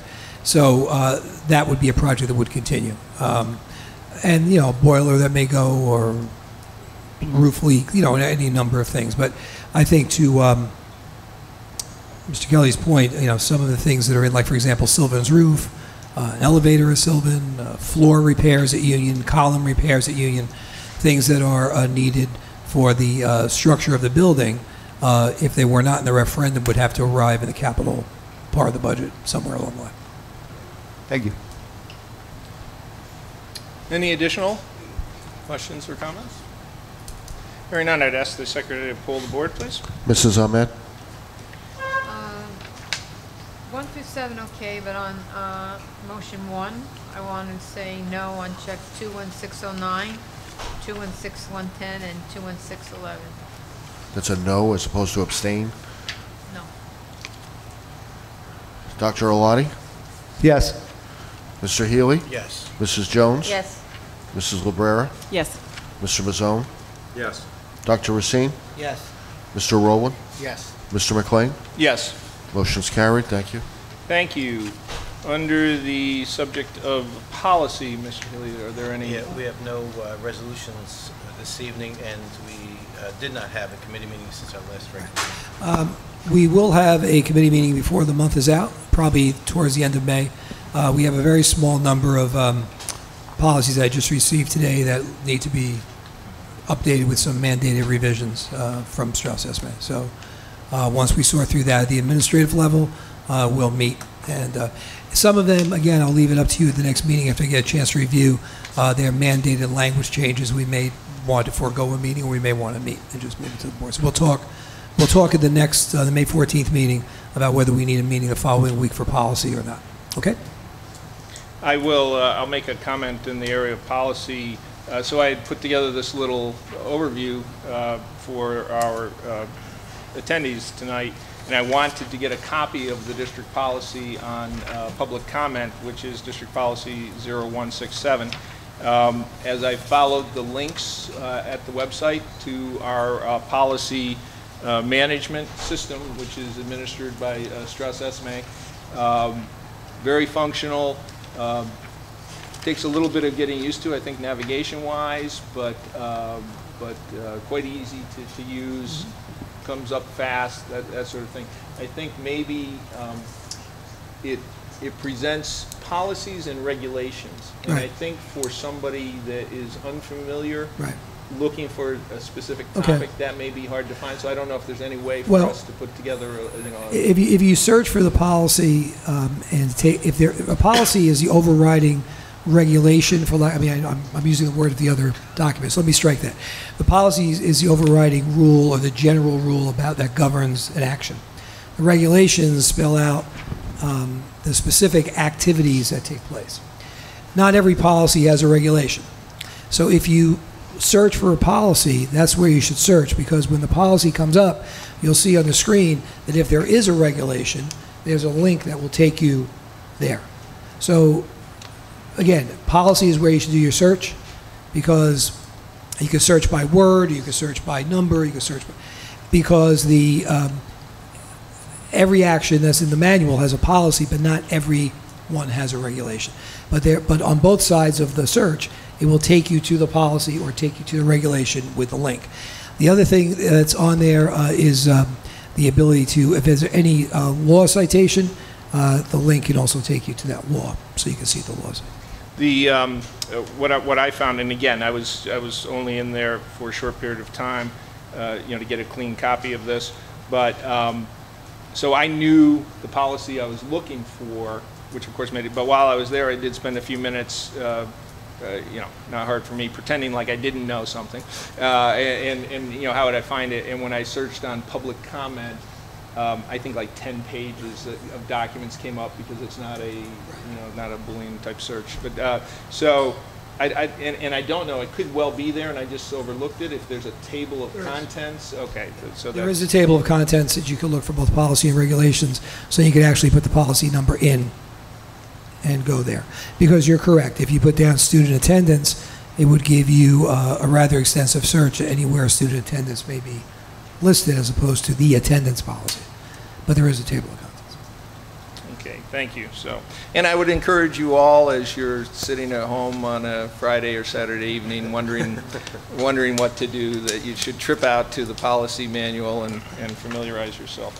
So moving on then to buildings and grounds. Mr. Mazzone, would you walk us through that, please? Yeah, certainly. So we have one resolution this evening. It pertains to the Facility Advisory Committee, and it would simply be to the approval of adding Christina Cole as a member to this group for the 2017-2018 school year. Since our last regular building and grounds meeting, we've not had one, but I'm sure Mr. Hurley will be telling us about having one in the near future. Yeah. Probably before the end of the school year to talk about the summer projects. So either the end of May or sometime in early June. So with that, that's the one resolution I have to put forward. I put that to the board. And is there a second? Second. Seconded by Mrs. Jones. Any questions or comments regarding this resolution? Hearing none, ask the secretary to please. I can just interject, as I did, because it's going to be a little different night tonight. I mentioned the Personnel Committee. The board's Strategic Planning Committee, different from the Facilities Advisory Committee, will meet on May 7th at 7:15. 7:15, not 7:50. That was my next point. It was. Okay, well, we do that to each other a lot. So back to the motion for building and grounds. It has been moved and seconded, and I would ask the secretary to please pull the board. Mrs. Ahmed? Yes. Dr. Olati? Yes. Mr. Healy? Yes. Mrs. Jones? Yes. Mrs. Librera? Yes. Mr. Mazzone? Yes. Dr. Racine? Yes. Mr. Rowland? Yes. Mr. McLean? Yes. Motion carried. Thank you. Thank you. And Strategic Planning and Communications Committee, I don't know if there were any points you wanted to make, Mr. Racine, to the group? It says having our meeting 15. That's it. Okay, and a reminder that, one of the goals of this committee meeting is to keep getting, more granular with our knowledge of any questions that the group has. And so please direct those questions to Mr. Racine, and do it, please, well ahead of the committee meeting so that the details can be researched and we'll be able to report back on that. Thank you. So that's it for our various committee overviews. To all of us, I would ask, is there anyone who would like to discuss any old business, or technically doesn't have to be old, it can be new business that's not on the agenda? Very quick comment, if I may. If you remember back in the fall, and then again, I think in February, I mentioned tonight the changes coming to CUSAC. Well, it seems like every week or two, the State Department tells us something else has changed. So now there's additional information that has to be put into every piece of curriculum. So supervisors and the administrators are meeting with teachers to review and make sure everything is in the right place. And this is not items that are not in existence, they just were housed somewhere else, and now they have to be brought into the document. And we could be up for a review in November. So what I'm alerting the curriculum committee to is that we probably will have a meeting at the end of August. We'll probably have one early in September, maybe even one in October, because we will be looking to move every piece of curriculum in the district. And it will not be a situation where we'll have to look at the whole curriculum. There'll be very specific areas that had to be inserted, almost boilerplate language, but to pass the accountability test, it can't be over here, it's got to be over there. So you will see in the agendas, for those of you that are not on the committee, and you'll see in the committee, a massive amount of curriculum that needs to have the stamp on it that it was done this year. And again, the supervisors, teachers, administrators, at the end of the year where there's a lot of things on the plate, have to go through every piece to make sure everything's in line. I'll keep my opinion on that to myself. Any other subjects that the board member would like to raise? No?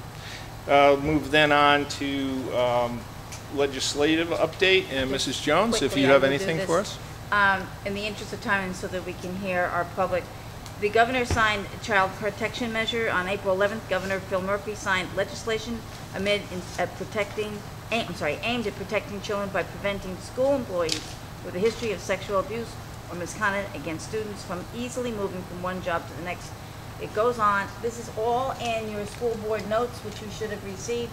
I'm not going to go through them all. There is one on negotiations, the Janus bill that I call your attention to.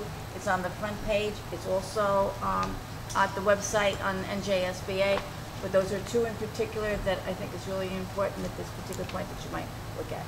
Thank you. And that's the Janus bill. You said it's on reference on the front page? Yes, yeah. on this one. That has to do with negotiations. It's a Supreme Court case. Entitled, this is the Janus Bill, Assembly Bill 3686 and Senate Bill 2137. Entitled the Workplace Democracy Enhancement Act, requires public employers to provide employee unions with access to members of their negotiations units. The legislation is a response to a pending U.S. Supreme Court case, Janus vs. ASME, which concerns the constitutionality of the public sector union agency shop or fair share less. The ruling against this union, which is expected to come down this spring, could cause a significant drop in union membership and subsequent loss of revenue to unions. It's an important one to look at. And is there, do you know, is there information at the New Jersey School Boards Association website? Yes. Frequently they have... Yes, and it goes on to say that they have many questions on it. New Jersey School Board is not backing this at that point. But on the website, it's right there. And I'll leave it if you want. I can put another one if anybody wants it. Or maybe Mr. Hurley might want to duplicate it. I don't know. Okay. But if it's on the website, we should be able to do it. Thank you. And then anything at the county or state level? County, I'm up with Dennis Healy and I are going to go down on the 19th of May to the delegates, and there is a county meeting on the 31st. That is at the Holiday Inn on Route 17, if anybody could make that. And I'm sorry, when was the state? When was the county? Well, the delegates assembly is on May 19th. Okay. We're going to Mercer Community College, and then the Bergen County meeting is the 31st. Okay. Thank you. Thank you. Okay. Yes, Mr. I just had one little thing. I'm not sure if everyone's aware of the New Jersey's Diane B. Allen Equal Pay Act, and that New Jersey just passed comprehensive equal pay legislation. So it is basically an equal pay law that extends protections beyond gender to all classes of employees that are protected under the state's anti-discrimination law. So it goes into effect July 1. So I'm not sure if there's impact on districts to ensure pay practice and policies are in compliance, but it's just something I read about recently. Just wanted to bring it to the board's attention. Most of our employees fall under a guide, so, you know, gender or age or ethnicity or anything doesn't matter. It's where you're placed on the guide. So, yeah, I did read about that law, but it probably has less impact on us than it would on some other private industries, I would think. Thank you for pointing that out. Okay, at this time, which is 9:24, we will open the meeting again to public comment, and we're open for any topic. One second. So we need an executive session, which will take about how long?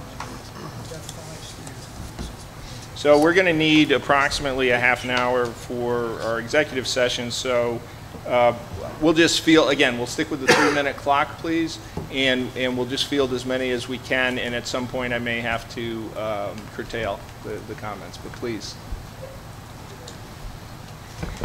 Hi, my name is Danica Schmedding. I live at 482 Stuyvesant Avenue in Rutherford. I am an employee of the Rutherford Public Schools, but first I'd like to speak as a taxpayer and a parent where my children will soon be going to the Rutherford Public Schools. I'd like to thank you for your due diligence in developing a plan that addresses the current and future needs of our district and our students. Many of our classrooms are overcrowded, and it would be short-sighted of our taxpayers in Rutherford to not vote for this referendum in order to save a facility that is utilized by a very, very small percentage of the Rutherford students and leave the general students in overcrowded classrooms. The cafeteria is absolutely needed at the high school, and to build a new building would not be fiscally responsible to save a pool that is not utilized again by our students. As a lifelong Rutherford resident, I know that the pool was once utilized by myself when I was in 4th and 5th grade swimming, but times have changed, and we need to make the necessary changes that are for our entire student body. I think the benefit of the pool to the community is minimal compared to the benefit of the approximately 2,400 students that will benefit from the changes addressed by the referendum, and the school tax dollars should not be primarily utilized by the community. Now, to quickly speak as an employee that visits many classes in all schools, I believe that we have excellent teachers, and I'm excited to see what they can do with many of these changes. Thank you. Thank you.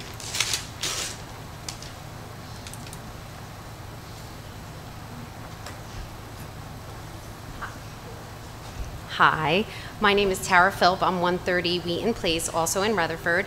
I'm also employed by the Board of Education, and I have to say I have the privilege to work with wonderful colleagues every single day that really give their all to the students in the town of Rutherford, but I'm here to speak to you as a parent tonight. Thank you for being so committed to the schools and really putting together what I think is really looking at every possibility out there and what we could do to better our school system for our children. I'm responsible for the educational career of my children and looking forward for them where they're going to go and hopefully providing them and preparing them to succeed in life. I saw the benefit after the restructuring of Union Middle School with the electives that were provided and what they're being exposed to in 7th and 8th grade. I have a daughter going into high school next year who has a strong interest in science. We have excellent teachers who need the opportunity to be able to provide the students with tools to use that will help keep them competitive for when they go forward outside of high school. Just thinking of the technology, smart boards in the classroom, we want that to be able to provide our children with cutting edge learning. The same thing goes for science labs, and I think we need to really consider moving forward.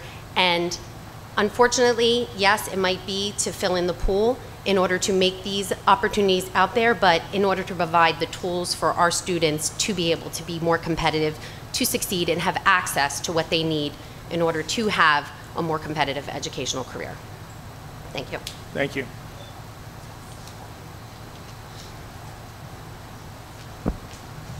Good evening, James Sprayberry, 275 Mountain Way. First, thank you all for serving on the Board of Education. You know, we really appreciate all the effort and your time sitting here at 9:30 at night listening to everybody. So I'm sorry, can I get your name again, please? James Sprayberry. It's a southern accent that'll get you. I want to make a point that no one else has made tonight, okay? How far away is the new YMCA facility? 1.8 miles, 7 minutes from this exact location, okay? So in the partnership that the school has had with the Y here, why not reverse that partnership with the Y over there in partnership with our schools and our community here, offer Rutherford discounts, whatever, if we have, programs, reverse that partnership. I've been a property owner in here for about 14 years, and not once have I ever heard, hey, our pull is property values. It's about schools. People ask about Rutherford for schools, okay? You put that up there, $15,000 comparative to the state, understate average, and we have still some of the best schools in the state, in the country. That's huge, okay? And number two, this is a business, okay? You're in the business of education, we're in the business of paying taxes, okay? This is a business decision. It's not a us versus them decision. I got 2 kids that went through the Mommy and Me program, wonderful program, But this comes down to classrooms. This comes down to sizes. Educating our kids better, giving them the education, the STEM, the science labs, cafeteria, somewhere like that. It's what we need. 1% versus what percentage of our students are going to, benefit from this. So that's what it is. That's what it's about. It's a business. So thank you all, and I will commend you all for the presentation on the $5.9 million. That's a huge delta. Thank you.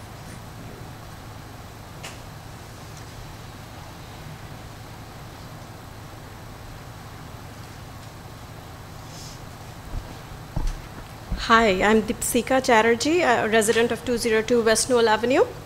I'm proud to have lived in this town since the birth of our first child in 2010. As parents, my husband and I have been happy to see our child going to the new kindergarten that the Board of Ed approved, and now to Lincoln School under the leadership of Dr. Velechko. We look forward to sending our 2-year-old to the new pre-K as well. I'm saying this because we did not grow up here, but we still have a good opinion of this town. I'm also happy to say that I taught my son to swim in this high school pool as part of the Y and during Mayor's wellness programs. I have alongside paid for private classes and driven 30 minutes in crazy traffic on a facility on Route 17. We also now have the Y membership and swim in the often overcrowded pool there. I have personally requested Megan White to expand their Y program. I was looking forward to teaching our 2-year-old here in this pool as well. I'm speaking also as a professor in a crowded New York City public college. My department just received a new building that's being retrofitted for our department needs. At 20,000 students in our college, we do not have a cafeteria that fits all our students and faculty. This is in spite of having over 5,000 18-year-old freshmen on site who just graduated from high schools like this one. We, faculty and students, sit in the hallways and eat our lunches together sometimes. It's not ideal, but this is what we have. Our outside architect for the new building has been constantly in touch with us, asking what our needs are and coming up with creative ideas to meet those needs. In my own practice as a theater designer, I often work with architects who retrofit old buildings for new needs. Architects come up with many options before one is selected. I would urge the Board of Ed to come up with more creative solutions from the architects. Additionally, as a Y member swimming here, we saw lanes being rented out. Couldn't something like that be thought of? This town is already tight on recreation opportunities. Lyndhurst built a new facility recently.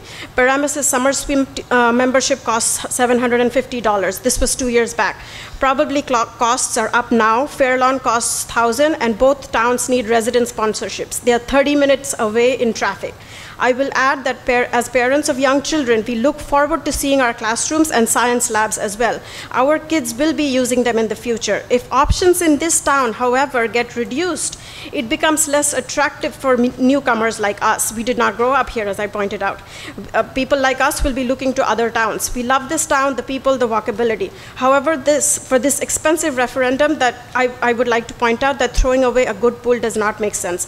Let there be some creative thinking involving the town and the why. Expanding on the current offering is the direction we should be thinking. Thank you. Thank you.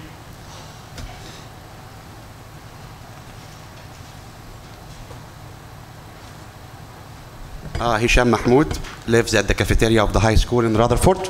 I feel like I'm living here.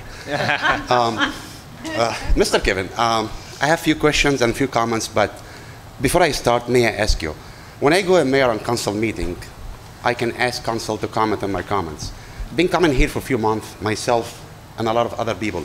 We have not heard a word from any board member except you, Mr. Hurley, and Mr. Kelly. Would it be okay to hear each board member opinion? At least some of them can comment. Are they allowed to? Are they entitled to? Well, so the policy is that, you know, this is, again, by the New Jersey Public Open Meetings Act, the public has the right to be heard in front of public bodies, you know, discussing their business. We, so it's not designed to be a debate type environment, okay? It's for the public to bring us opinions and that that maybe we've not considered, so that we can factor that in.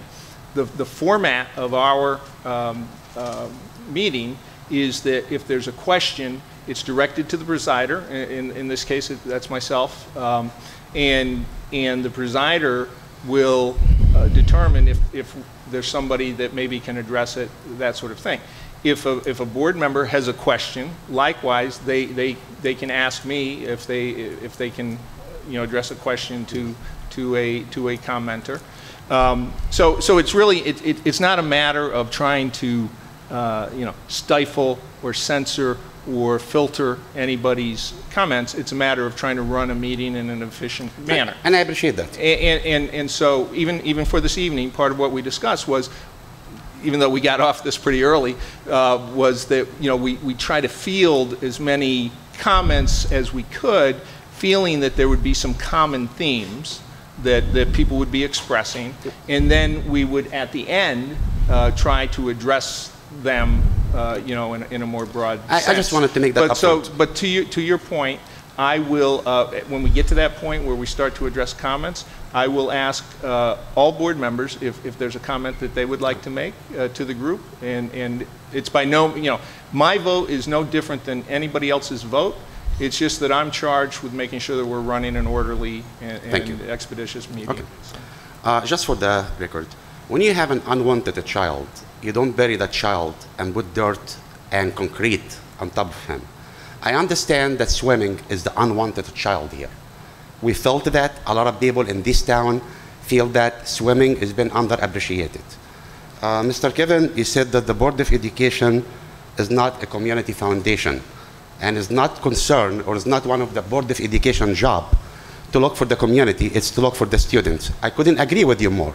But yet, when we talk about this referendum, it's been cited once, twice, 3 times, 100 times. The community wants, the community wants.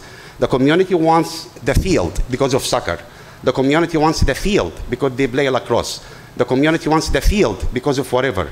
So I feel like swimming is the unwanted child. And I also feel, and again, please excuse me, I feel some contradiction information here. One time we told the community want, today we told the Board of Education job is not to look for what the community want, it's only student only. That being said, and back to the unwanted child, please give it back to the mayor and council. Give it back to the town. That pool, even though if we can't legally fight that issue, it's a moral issue. We know, everyone here know, whether they are for the pool, against the pool, history will tell us that pool was created by taxpayer money, and some money or some fund from the state or the federal was transferred from the town to the Board of Education because they did not have enough time to build it on their own. If you're interested in more details, visit our website, saveourpool.us. That being said, please, if that pool is giving you a lot of headache, give it back to the mayor and council, have the recreation department run it. Maybe the recreation department will bring the Y to run it. Maybe they'll bring someone else to run it. That's one point. 2, when we first came here, we came here with very open-minded. I personally did not know enough about the referendum. I asked it straightforward, why getting rid of the pool? The first reason I was given in this place here was, well, really it's not about the pool, but we are concerned that the why is going to leave us not knowing what to do with the pool. Then the issue became, well, it's the cafeteria. But it was said before that it's not about the cafeteria, it's about the STEM lab. We all for the STEM lab. We all support the STEM lab. We all want science lab for our kids. So first it was STEM lab. It's not about the pool. We were worried about the why leaving us. I hear today The Y is committing to like $1 million or more. I'm in no way here to defend the Y. And now we're coming up with $6 million, demanding $6 million from them. Again, first it was about the pool, then it became the cafeteria, then it's not really the cafeteria, it's the STEM lab, then we would like to have the kitchen, and now it's about the security. I'm afraid, and I'm gonna be honest, that we're using either fear tactic or any possible tactic, because this plan started by, let's get rid of the pool and then justify it. There are other alternatives. They were provided to the board members. They were provided to Mr. Hurley. They were provided to every one of you. There are other alternatives that were drawn and suggested by respected architects, who I said before, I took the liberty to bring in here. None was considered. I don't know why we stuck with that architect. That's the same architect. And I'm talking to the board members here. I'm talking to the people who live in this town. You're gonna have to live with your decision if you go with that referendum. Whether it passes or not, it will be known that these board members were willing to justify the pool, sacrifice the pool for no just reason. The architect we hired, he said in a public meeting last month, the foundation, and I quote him, of the pool will likely not support an additional floor. Everyone knows what the word likely means. It means he did not look at it. He did not look at other options, either because he didn't see other options to look at, or because he was instructed to get rid of the pool. That's the architect. The same architect we hired before, years ago, to fix the floor in one of our schools, which we paid him to fix it. And guess what? We're paying him again, the same architect firm. We're paying him again to fix a water issue in one of our schools. He stood in this place here and he said, it's a mysterious source of water. The architect doesn't know the source of the water. I'm sorry. Okay. What I'm going to suggest is that, obviously you've got more you'd like to say. Yes. So if you'll relinquish the microphone, allow somebody else to talk. Once everybody has gone through once, if there's still time and you want to come up again, as by I said enough. Thank you so much. Yeah. I just would like to hear from our elected officials. We elected them. Thank you. Thank you.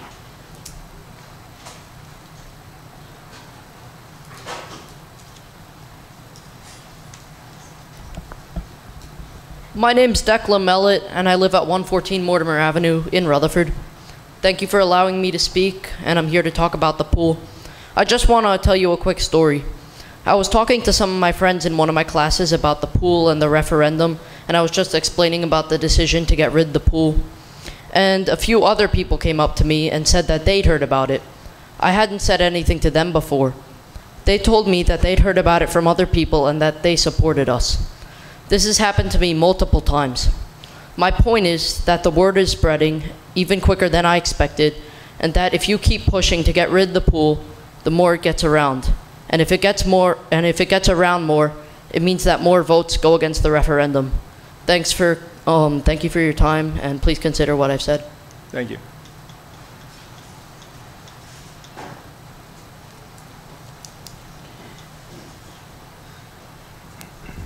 My name is Declan Mellett. I live at 114 Mortimer Avenue. And again, as I said when I spoke here a month ago, thank the board for your time, all of you. I know you're making a sacrifice to be out here. I just want to speak briefly on the lady that left. She wanted to speak about her son who goes to this school. His name is Lucas Gomez. He's on the high school swim team. He made I get the sectionals. He qualified for sectionals. Sectionals means that every state from Virginia up the East Coast, and he made it from the Rutherford High School. And one of the reasons she is in this town is because it has a pool. This kid is destined to probably go to the Olympics. And that's not just making up stuff. That's the type of talent we have here. This is not, board members, this is not something you want to close the doors on this kid. Down the road, if he makes the Olympics and Rutherford turns its back.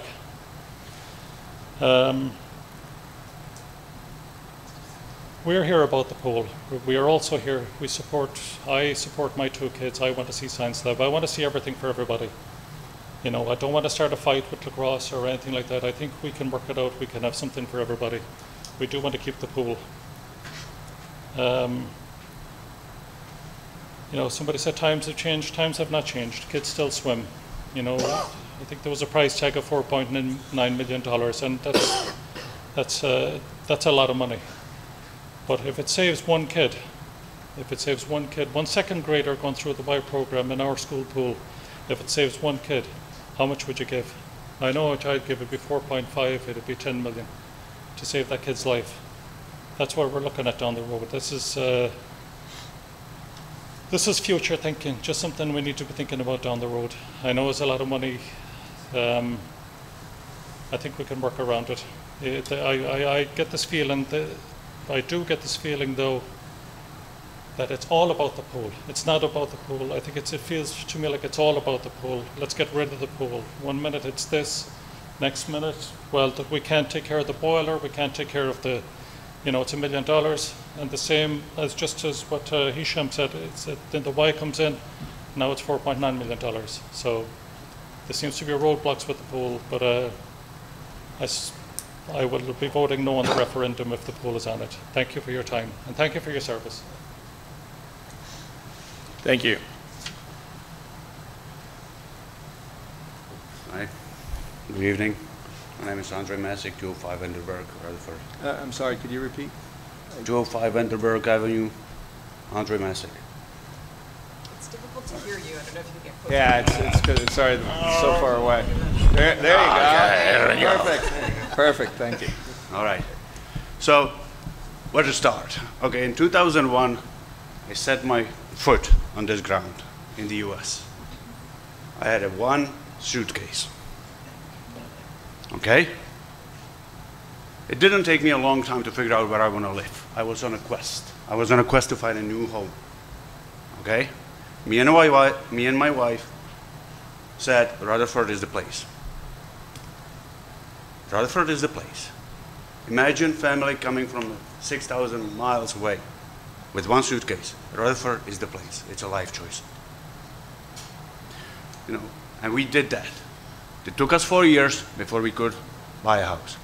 We struggled, we got it. You have a house in Rutherford, okay? Why did we choose Rutherford? Schools, proximity, trees, sidewalks, everything that we like. It didn't come to our mind that pool is going to be something that we really want. And it never came to my mind that I will be standing here speaking to you guys about the pool. We had the kids. What the kids are going to do? The best thing is swimming. So we put them in swimming classes. We started from the polywalk. We suffered through all the, you know, swimming and splashing, and they made it. And they finished as the Sharks. 2017, my daughter got accepted to swim team. Under Coach Jim, Ralph, and now Chris, she made it to Junior Olympics. And I tell you, you should see her face when she got that $60 jacket. It was freaking priceless. Okay? So, when I heard that this is going away, I was really upset. As you can see, I'm in a business. I know that it can be overcome. It can be done the way that you guys get yours, we got ours. It's not that complicated. I've been participating in projects all around the US, high-profile projects, construction. This is not a big problem. This is not a big problem. This can be done. The question is what we want, how we have our mindset. Okay? I don't see will to make it work. And this is what I'm concerned about. All this board has the power to make a decision. It's you guys. You guys have it in your hand and you can say, okay, so how do we do it? Should we go this way, or can we find something in the middle? I think something in the middle is probably the best thing because you have diamond in the rough here. All right? This being said, I really hope that you guys consider everything. You will go back and you say, okay, can we really do it somehow? That you will find the will and want to make it work. Okay? I know that there is a big referendum coming. Okay? I'm a little bit concerned, and for my family as I speak, it's going to be difficult for me to support the referendum if I see that part of our life is disappearing. So thank you very much for your attention. I hope that the will is going to be found, and we will have cafeteria, labs, and pool. Thank you. Thank you.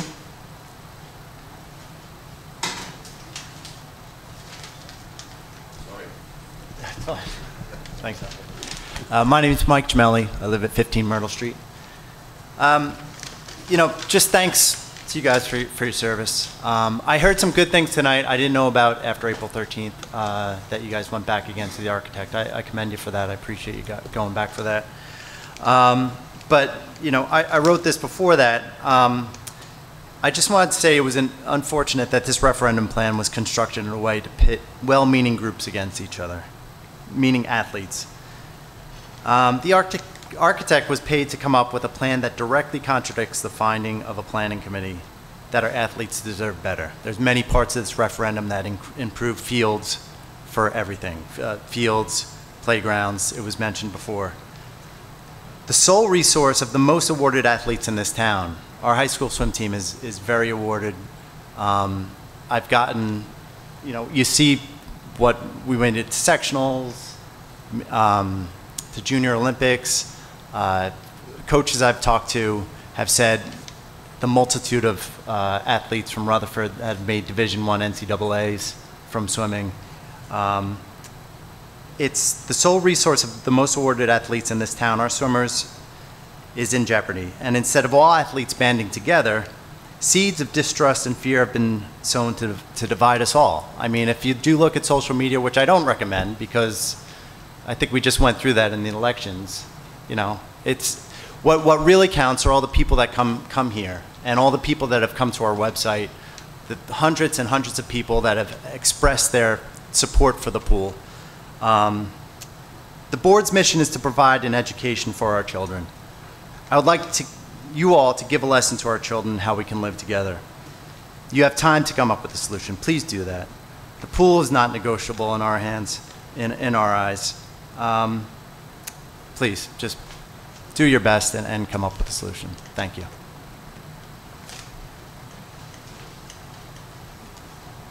Thank you. Good evening, Kevin Nuggan, 469 Stuyvesant Avenue. Again, thank you for your service. You do this week after week when there's no people here, so maybe it's more interesting when we're here, I'm not sure. But we've gone through a lot of things with this. Is it about money? Is it about space? And for me, it's about neither. This is about our community.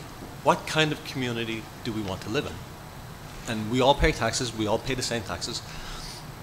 And we don't worry about whether those taxes are going to the school or to the borough. At the end of the day, it's the whole package that we get, right? So we have recreation facilities, we have police, we have DPW, we have great facilities in this town. And ideally, we want to keep all of those facilities. That's why we're all still here. We all live here. Nobody's looking to move. Everybody wants to move in here. Nobody moves out. So I'm thrilled to hear that you went back and that you had other discussions. That is good news. Cost is a little bit surprising. Hopefully we could go back and revisit the cost, maybe modify the proposals a little bit. And we talked to the mayor and the council, and at the last meeting he told us that there were multiple discussions that he had with this board. So perhaps you can give us an update on some of those discussions, and specifically what recommendations and what was he offering? Was he offering something that the town can provide? He indicated that maybe there was. At the end of the day, like I say, please, you've seen that there's a huge support for keeping the pool. The reasons that people want to keep the pool are well documented on our website. I urge you, before you make a decision, before you vote to put this on the referendum, if you do nothing else, please make that decision in the full knowledge of everything on that site. Read every word. There's very, very important pieces of information there. And the last thing I'll say is go back to the stipulation that was made when this was originally funded. This was funded with the stipulation to the Board of Education that you keep this as a community pool. I've heard a lot of people say it's not really a community pool. It hasn't been run as a community pool. But that was the intent. That was always the intent. And that is how we should have it. And I think for everybody who wants to live in this town, it's a critical piece of our facilities. Thank you. Thank you.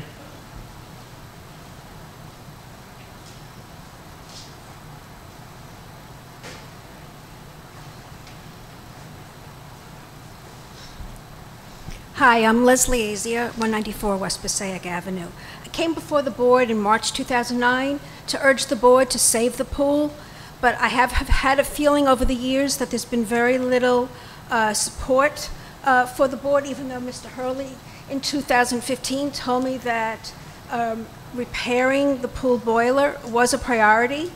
I had many conversations with Ms. O'Keefe over the years, and that's why there was a campaign in 2009 to try to save the pool, and it was under the threat of being closed at that time. So it disturbs me greatly that, once again, it's become an issue. The pool is the primary reason I moved to this town 25 years ago. I swim every day. I am on this property every day swimming. My son has gone through the school here. He went through the infant swim. He was in the 4th grade swim program. It's a valuable program. I know a lot of the boys that were on the championship swim team. They're on the Rutherford swim team. I've seen them on the Meadowlands swim team. I've seen them at practice because I shared a lane. I've seen some of them go through lifeguard training that the YMCA sponsored. I now have seen some of these seniors get into exceptional colleges. And I think it's part of the co-curricular experience they have here. Just like we wouldn't take away Tryon for our football team or the baseball fields for our championship baseball team. I can't imagine the travesty of closing this pool. Obviously, I'm very passionate about this. And I also recall Alan Note's name, former board member, who used to swim every day before he passed away. I understood that he had a lifetime board membership to swim, and I can't believe what lifetime means. Does that mean 2018, that had he lived, he wouldn't be able to swim for ongoing? I mean, there are so many people who have used this pool. I mean, obviously, I've been here 25 years, so now I'm among the senior citizens using the pool. There are senior citizens who don't like crossing over 17 to swim in that pool. And because I'm now in the new pool, which is lovely, but it's crowded. And you can't fit the high school pool in the high school swim team in that pool. And I also know there are no other community pools available in this area that you're going to force your high school swim team to go off-site to practice. They can't be accommodated in the YMCA. It's just it's too crowded after school hours with swim lessons, with lap swim. There are a lot of Rutherford residents who are swimming there now. We know how crowded it is. Just like there's overflow swim lessons that are being held here. The mayor had its Healthy Swim Friday nights. There's so many Rutherford programs that are sponsored at this pool. I also have questions about why we actually need a cafeteria. When so many kids want to go off-site, they were told when they were in middle school, when they lost the privilege of going off and having lunch, that they would be able to do that at high school level. Now, I understand that if it's raining, you want some facility, but I can't imagine the travesty of shutting down, filling in that pool with dirt just so kids can not be in the cafeteria during their lunchtime. If you can close up the comments. Okay, please save the pool. It is very important to a lot of people. I've never seen any of you swim, so maybe you can't relate to the importance of swim and well-being, but it is very important, obviously, to a lot of people. Thank you. Thank you. And you probably don't want to see me in a bathing suit. You know, we're all in swimsuits, so Yeah.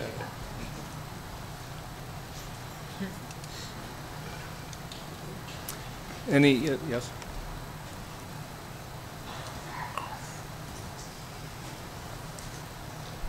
Good evening, everyone. My name is Mike Lazara. I live at 128 Chestnut Street. About 10 years ago, exactly, I was on the swim team. We brought home a league championship.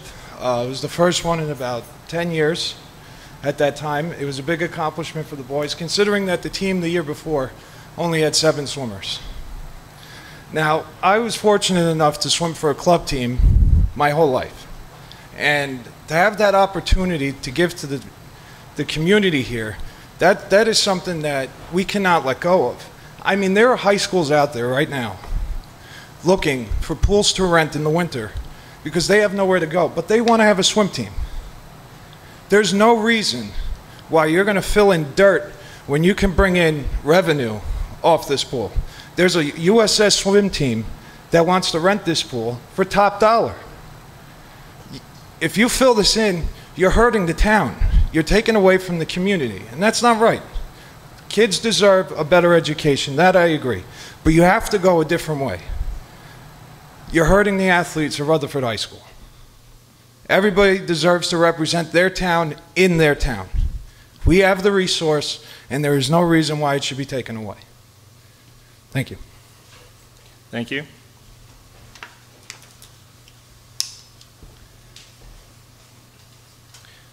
So it's just 10 o'clock now. We'll listen to this comment. Was there anybody else that wanted to make a comment, or can we'll close it out? You wanted to come back? Okay. Yeah. Okay. So. Good evening. My name is Megan White. I come here as a Y representative, as well as an aquatic professional. So I guess I'm a little partial to the pool, you can say.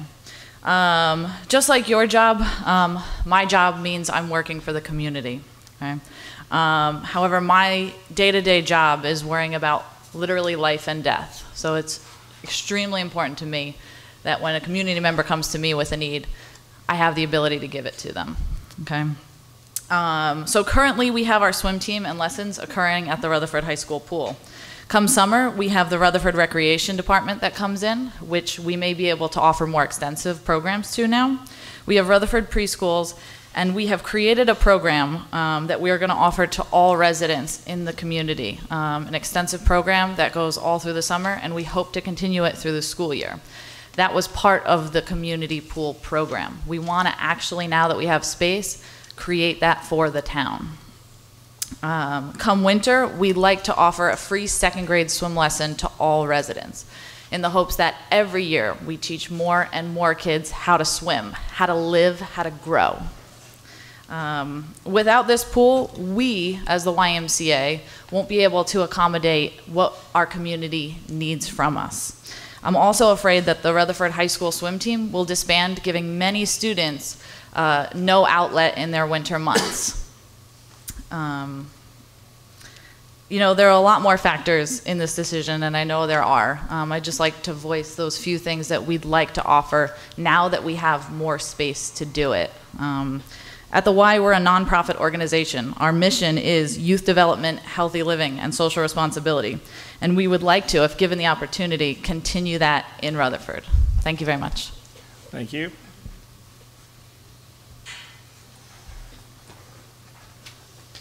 Just to close my previous comment, I would like to ask every board member to consider either adding to today's agenda or next meeting agenda, or maybe an emergency board meeting, to hire an independent consultant to go over the current architecture plan, see if we're getting the best for our money, and just to see if he can come up with better plan to save the pool, give us the STEM labs, and possibly cafeteria. So I'm asking you to officially add this item to the agenda. Thank you.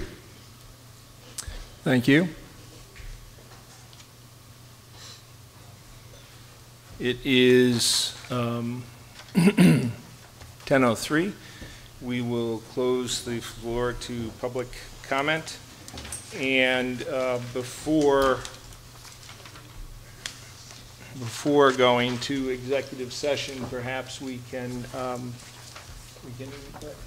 maybe make some statements to address. I'm going to be very brief. You know, I've been speaking about this now for about a year and a half. So, and a lot of it's out there. It's out there in written, and it's out there in video, and many of you have heard this before. I just want to make a couple of comments, and this is not, again, I also want to be brief because, you know, the structure of the meeting and the structure of the night and the hour of the night, I don't want to say things, you know, where there's no chance for exchange, right? If you were at the meeting on April 12th, we went on for about an hour and a half where there was dialogue back and forth, and this doesn't lend itself to that. But just a couple of things. Just for some points of clarification, you know, the cafeteria and the pool, that's what we're talking about.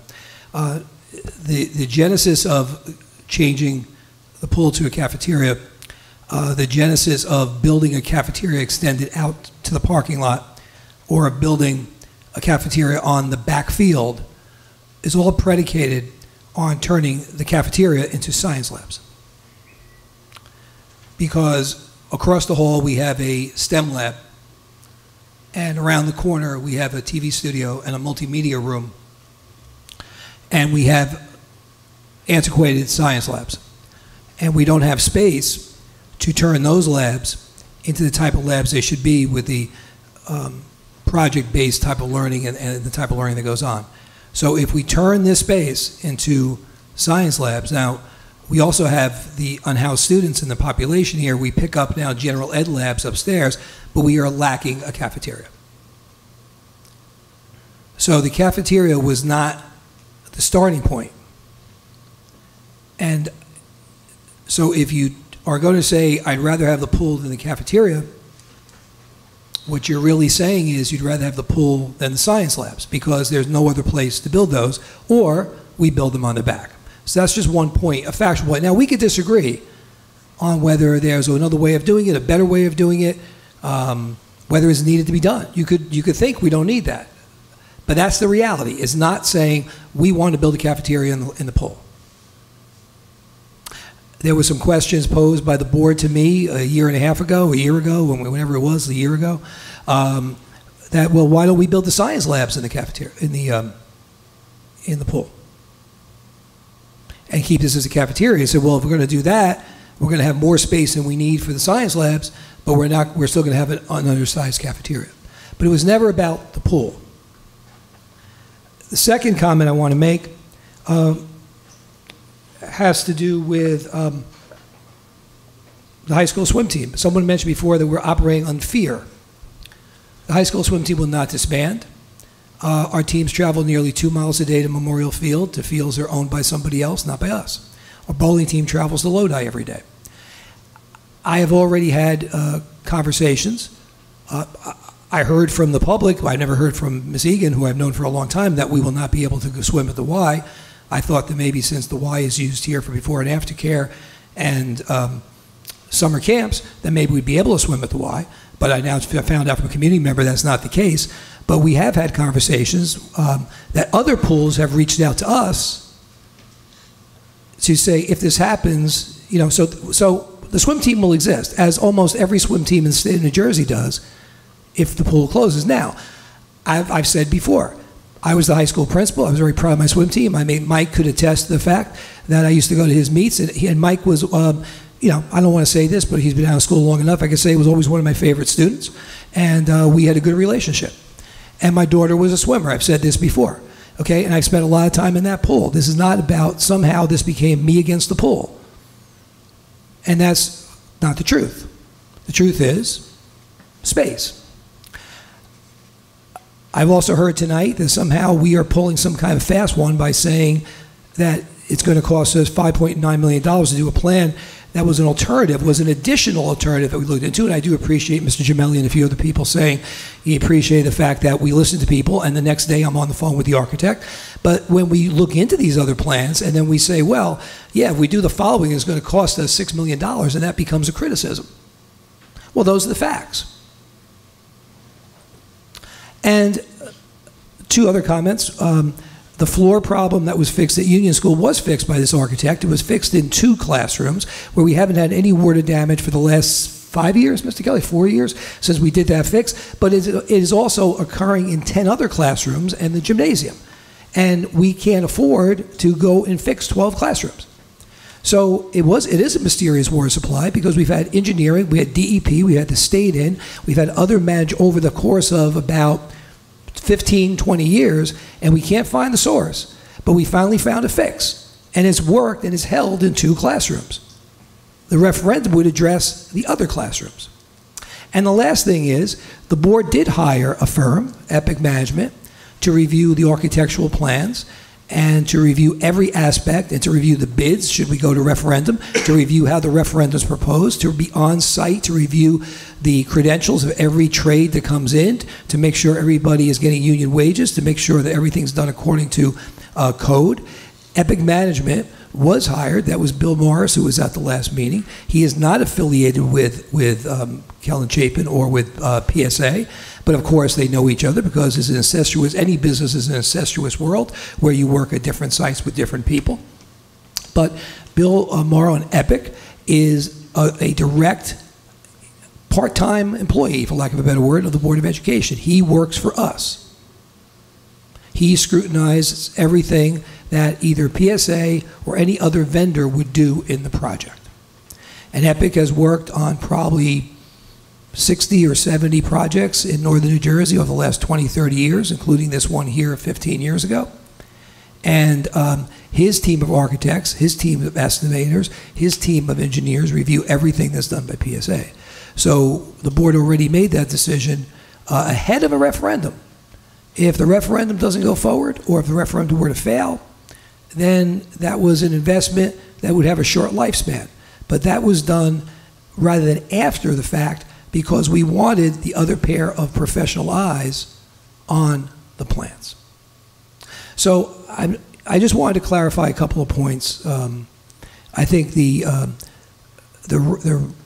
argument for, the rationale for, the statistics for, and all the other stuff, I'm sure many of you could recite better than me because you've heard me say it, just as I've heard you speaking. We've been dialoguing for a while. I don't want to go through all that, but I did want to touch upon those points.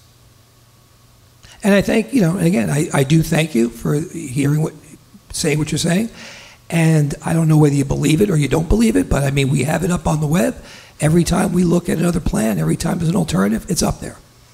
And as I said to someone the other night, yeah, some of the plans that that made it this far have a little more detail. Because when we say to the architect, we want something turned around in 2 days, and his time and money, he's not going to put the exact detail in unless we say, hey, this seems like we want to go this way. But the work is there and the plans are there. So that's it for me. Thank you. Out of fairness, a member of the community asked the board to consider a resolution to hire an additional independent consultant to review our architectural plans. Is there any member of the board who would like to propose such a resolution at this time? How would we figure out the cost of that? What's the cost of that? Well, that's a different scope. Yeah, I don't know. I don't know what the cost of that. Can we research what the cost is to do that and then bring that question forward? Sure, we could do that. Clear on the scope then? What's the scope? I would have some concerns around doing that for the following reasons. I think while it may be helpful to get another data point with respect to the dollars that would be associated with additional information, I think that the existing investment that we've made in the architecture services and the project management services do give us confidence that the options are being explored. And I think what further gives me personally confidence is that the feedback that we've heard at the meetings and the feedback that we've heard through written communications has resulted in additional options being investigated. I think, well, I know there was mention tonight of additional proposals that were being made. I have heard the architect respond specifically to those proposals that it's not a matter of whether we can do something, it's a matter of how expensive it is to do something like that, like building up on the existing structure or building out something on a roof that was discussed in one of the recent meetings. I think from what I have heard, the $6 or $5.9 million proposal, in terms of a proposal that still meets all of the needs, is probably the lowest. And again, we've only talked order of magnitude because we've been trying to be cautious with how much we're spending on these architectural services to develop the options. The $5.9 million is the what I understand to be the most reasonable investment that satisfies everything. And to my understanding, it actually doesn't satisfy everything because it doesn't build the kitchen for that envelope. That is just the size of the cafeteria, not the additional kitchen. So I'm not saying that that's the best option or that's my preferred option, but I think in terms of hiring or spending additional district dollars on additional architecture services at this point, I don't think that that's necessarily going to get us any closer to a resolution of some of these very difficult issues that are before us as a board and as a district. I think also I just want to make a comment around the question that was posed to the board with respect to our personal or our professional opinions, and the fact that we aren't speaking in these forums. And I can say, speaking for myself, that I am actually a talker, and I do like to share my opinion along the way, and I like to also engage in dialogue at every opportunity. And for me, I've been purposely restraining myself from those types of conversations because I really want to be in listening mode. And I really want to be hearing the feedback. I want hearing the feedback that's coming from all the different perspectives that are raised at these meetings, and I appreciate that. And I appreciate everyone who's here tonight, and I appreciate everyone who's watching, and everyone who is emailing, and everyone who is engaging in this very important discussion about the future of our schools. I thank all of the speakers who started their comments tonight with appreciation for the board members' time and the board members' service, and I would like to extend that back to everyone who's here tonight. You know, the hour's late, and everyone is very busy and has many competing needs for their time, so certainly appreciate everyone being here, appreciate everyone engaging in the dialogue. But in terms of additional architecture services to be procured for looking at yet additional options, I wouldn't be supportive of that resolution at this point. Thank you. So it seems that the board is not going to propose hiring an additional consultant to review the plans, that we feel quite comfortable with the level of professional detail that has been looked at and the number of options that have been looked at. That's my opinion. I don't know if a board member has another opinion. Please. So the other request that was made was that other board members speak up. Thank you, Mrs. Libera. Just for sake of credibility, okay, because I think you should know the types of people that are on your board and serving you.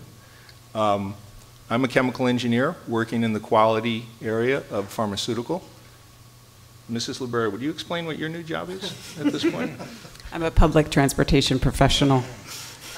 Could you add, realizing there may be commuters here? Yeah, I know does that. anybody travel New York subways before she answers that question? Okay, you don't want to answer the question. Yeah. But no, I think it's important to talk about. Well, I think the point is that we all come to this service from different perspectives, and we all in our day jobs or in our other types of community service or in the careers that we've had over the course of our lives understand that there's a lot of very difficult competing needs across many different spectrums, you know, professionally and personally, and this type of dialogue and the type of prioritizing that this really sort of brings to bear is what's critical for us as folks who are engaged in this discussion and folks who are going to help sort of craft the proposal. None of these are easy decisions. We are facing constraints of many different kinds, and we will ultimately be making a proposal that that we think best prioritizes what our student population needs. And I'm not saying that we have that proposal at this point, and I'm not saying that that does or does not include specific plans around the pool, but ultimately that's a decision that this board will collectively make. And certainly all the voices here tonight are helping to inform that difficult decision. So thank you again. Any member wish to add comments? Yes, Dr. Alavi. So in terms of our professional background, so I am a school director of a school with campuses in Hoboken and Jersey City. And I've been in the field for 20 plus years. So I've been a part of not just the educational aspects, but a lot of the different aspects, and facilities being one of them. I'll say that for those of you who know me from my days of the REF, you know that I'm not typically a quiet person, and that I've done those corny videos during some of the back to school nights to talk a little bit about the REF and not a past life, because I'm still a board member. I do want to echo something that Sally said, which is that it's really important to me to be a listener in meetings like this. And there is a lot of information to process, but I wouldn't want any one member of the community to think that we're not being critical and really thinking a lot about the plans. And I will say that both Kevin and Mr. Hurley know that I've emailed the two of them a number of times since I've joined to ask questions about different things and to gain understanding, because I'm the newest board member, started in November, so I have a little bit of catch-up I felt I had in the first couple of months. But I do feel like I have a lot of good information at this point, and I think that we're consistently building our understandings. I did want to make one point about the Strategic Planning and Communication Committee. So Greg is the chair of that. I'm on it, and one of the things that right now is happening is Greg is taking feedback from all of the board members here about what are the questions that we feel the community has, or we as board members have, that we need to continue to address and grapple with. And I think that's important for everyone here to know that that's a big function of that committee, because I think one of the things I hear is that process is really important to everyone here. And understanding what is the process that this board is going through, that Mr. Hurley is going through, Mr. Kelly, to make the most informed decision. So I say that just to say that what happens here at the board meeting is not the only thing that's going on, and there's a lot of critical dialogue that is going on and ongoing, and it's actually one of the goals of one of the committees. So just wanted to mention those things. Thank you. Mrs. Ahmed. I'm really not crazy about talking like in public too much. I am a teacher, but most of all, I'm a parent with 3 children, 3 boys. Each one has had swimming lessons in this school. They've also had private lessons, which probably saved their lives. My one child almost drowned twice, so it's very important to me that they do receive swimming. But as a board member, I am responsible to vote what I believe the school system needs the most. Now, I had to choose, to give my son private lessons. I mean, one time we were in the Mediterranean, we were in a boating accident. He said to me, "Mommy, am I going to drown?" I forget, we're on TV. "Mommy, are we going to drown?" And I said, "No, now you're going to swim." And it was in Egypt, so, I was very happy that we all made it home. But my 3rd child, who went through the school system, he could not swim. And I had private lessons and everything else, and I told the gym teacher, "Please, you have to help me, he can't swim." "Don't worry, Mrs. Ahmed, he'll swim, we'll get him to swim." And at the last day I said, "So how did he do?" He said, "He's a sinker." You know, I mean, I tried the best that I could with my children, and I went out of my way from the school system to get lessons. And I think it's come down to we have to, as board members, decide what is best for the whole school system. That's our job. As a parent, I took my children to another. I made sure they had lessons. And as far as Mr. Chapin goes, I was on the last referendum, and I was much closer to him. I had more of a responsibility, different superintendent, different circumstances. And as far as I'm concerned, the man is above reproach. I mean, he was so good. He was there for us, little details, everything. I mean, we picked out colors, we did everything with him. He was there, you know, breaking ground. He was walking around all the sites all the time. We had construction going on in all the schools. So I really would, you know, stake everything on Mr. Chapin. I don't think, and we get like at least 10, 20 of these packets, you know, different questions that everyone's had. And Mr. Hurley has looked into them in great detail. And if we didn't think, you know, that was so important, I don't think we would even be bringing it up and getting rid of the pool. But, you know, certain things just have to be made decision-wise. So. Thank you. That's all I could say. If I could yes, just make please, a Mr. comment. So I'd like to first, you had asked about why don't others speak, and like Sergio and some of my other colleagues have said, I think being a good listener is a very important attribute. I agree with the comments that my colleagues up here have made. Many of you know I've met with you privately. We've had conversations as recent as this past weekend at Dunkin' Donuts and other precarious locations throughout our fine borough. I think you also will know I am quite a talker. I also come from city government, a retired police officer concerned about the public safety. One of the factors that motivated me to become a board member was the safety and well-being of all of our children, including my 3 that are in 3 separate schools here in the borough. I think that listening to all of you coming forward with differing opinions is important. Michael, I've encouraged you starting to come forward with the process this is the forum to do it in. And I think we have some hard decisions to make as a board, and I think we're going to get there together. I'd like to think that when this is all said and done, we are all still one community, we are all still friends, and I do have confidence in the plans that have been put forward. I think that there are many hours, as my colleagues, again, not to reiterate, have stated, that we have spent poring over these documents, but I think all of you have given us something to think on. And I thank you for that. Thank you. Mr. Rowland?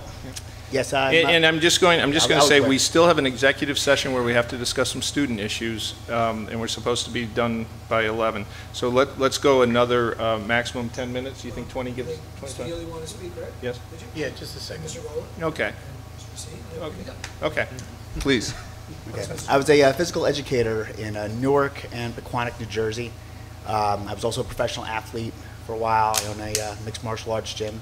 So I definitely believe in athletics being a good use of time, but I cannot put that time above academics and safety and lots of other reasons. I know safety isn't the most important reason why we're doing this, but having the kids be able to stay inside during a snow day and be comfortable in their school, that they're not eating in the choir room or in the hallways.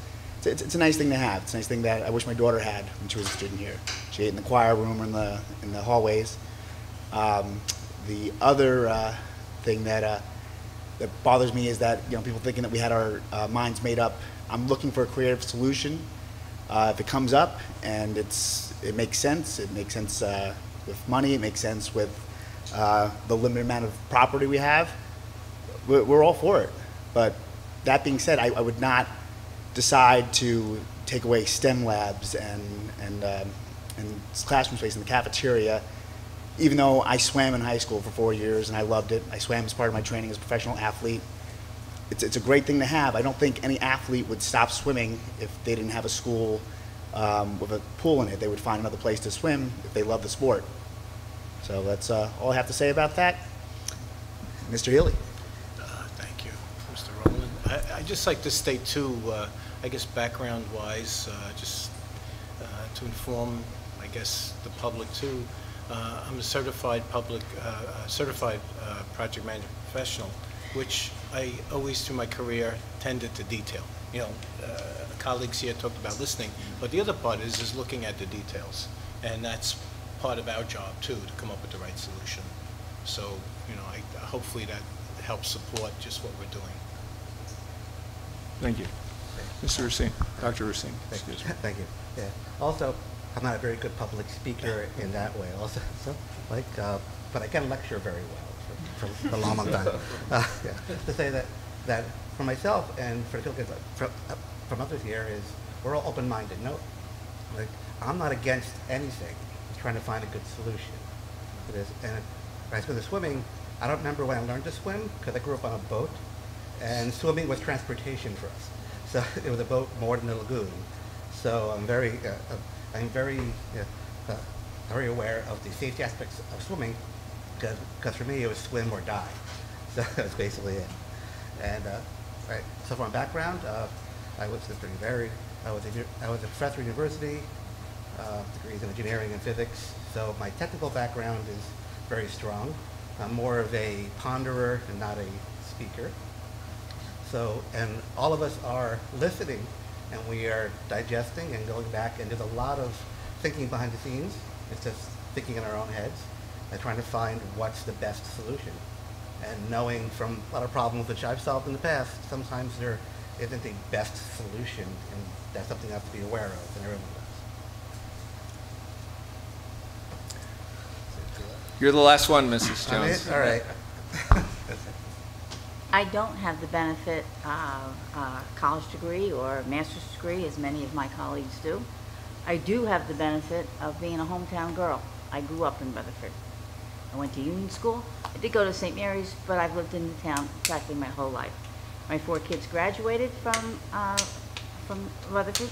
They did have gym class when there was a swim as part of their phys ed program. I know split sessions because my oldest one was on that, and that was from overcrowded conditions, which we are readily approaching. I have 2 great-grandchildren that live with me that are now enrolled in the school. I care very much about all our decisions, and I'm sure that we will reach the best one. Thank you for all your comments. Thank you. With that, I need a motion to go to executive session for the purpose of discussing how many? 5 student issues and status of our bargaining unit negotiations. And we will be back. We have to be back within 30 minutes, so we will talk fast, and likely when we come back, we'll just adjourn the meeting. So moved. Thank you. Second. Seconded by Mr. Racine. Moved by no action will be taken.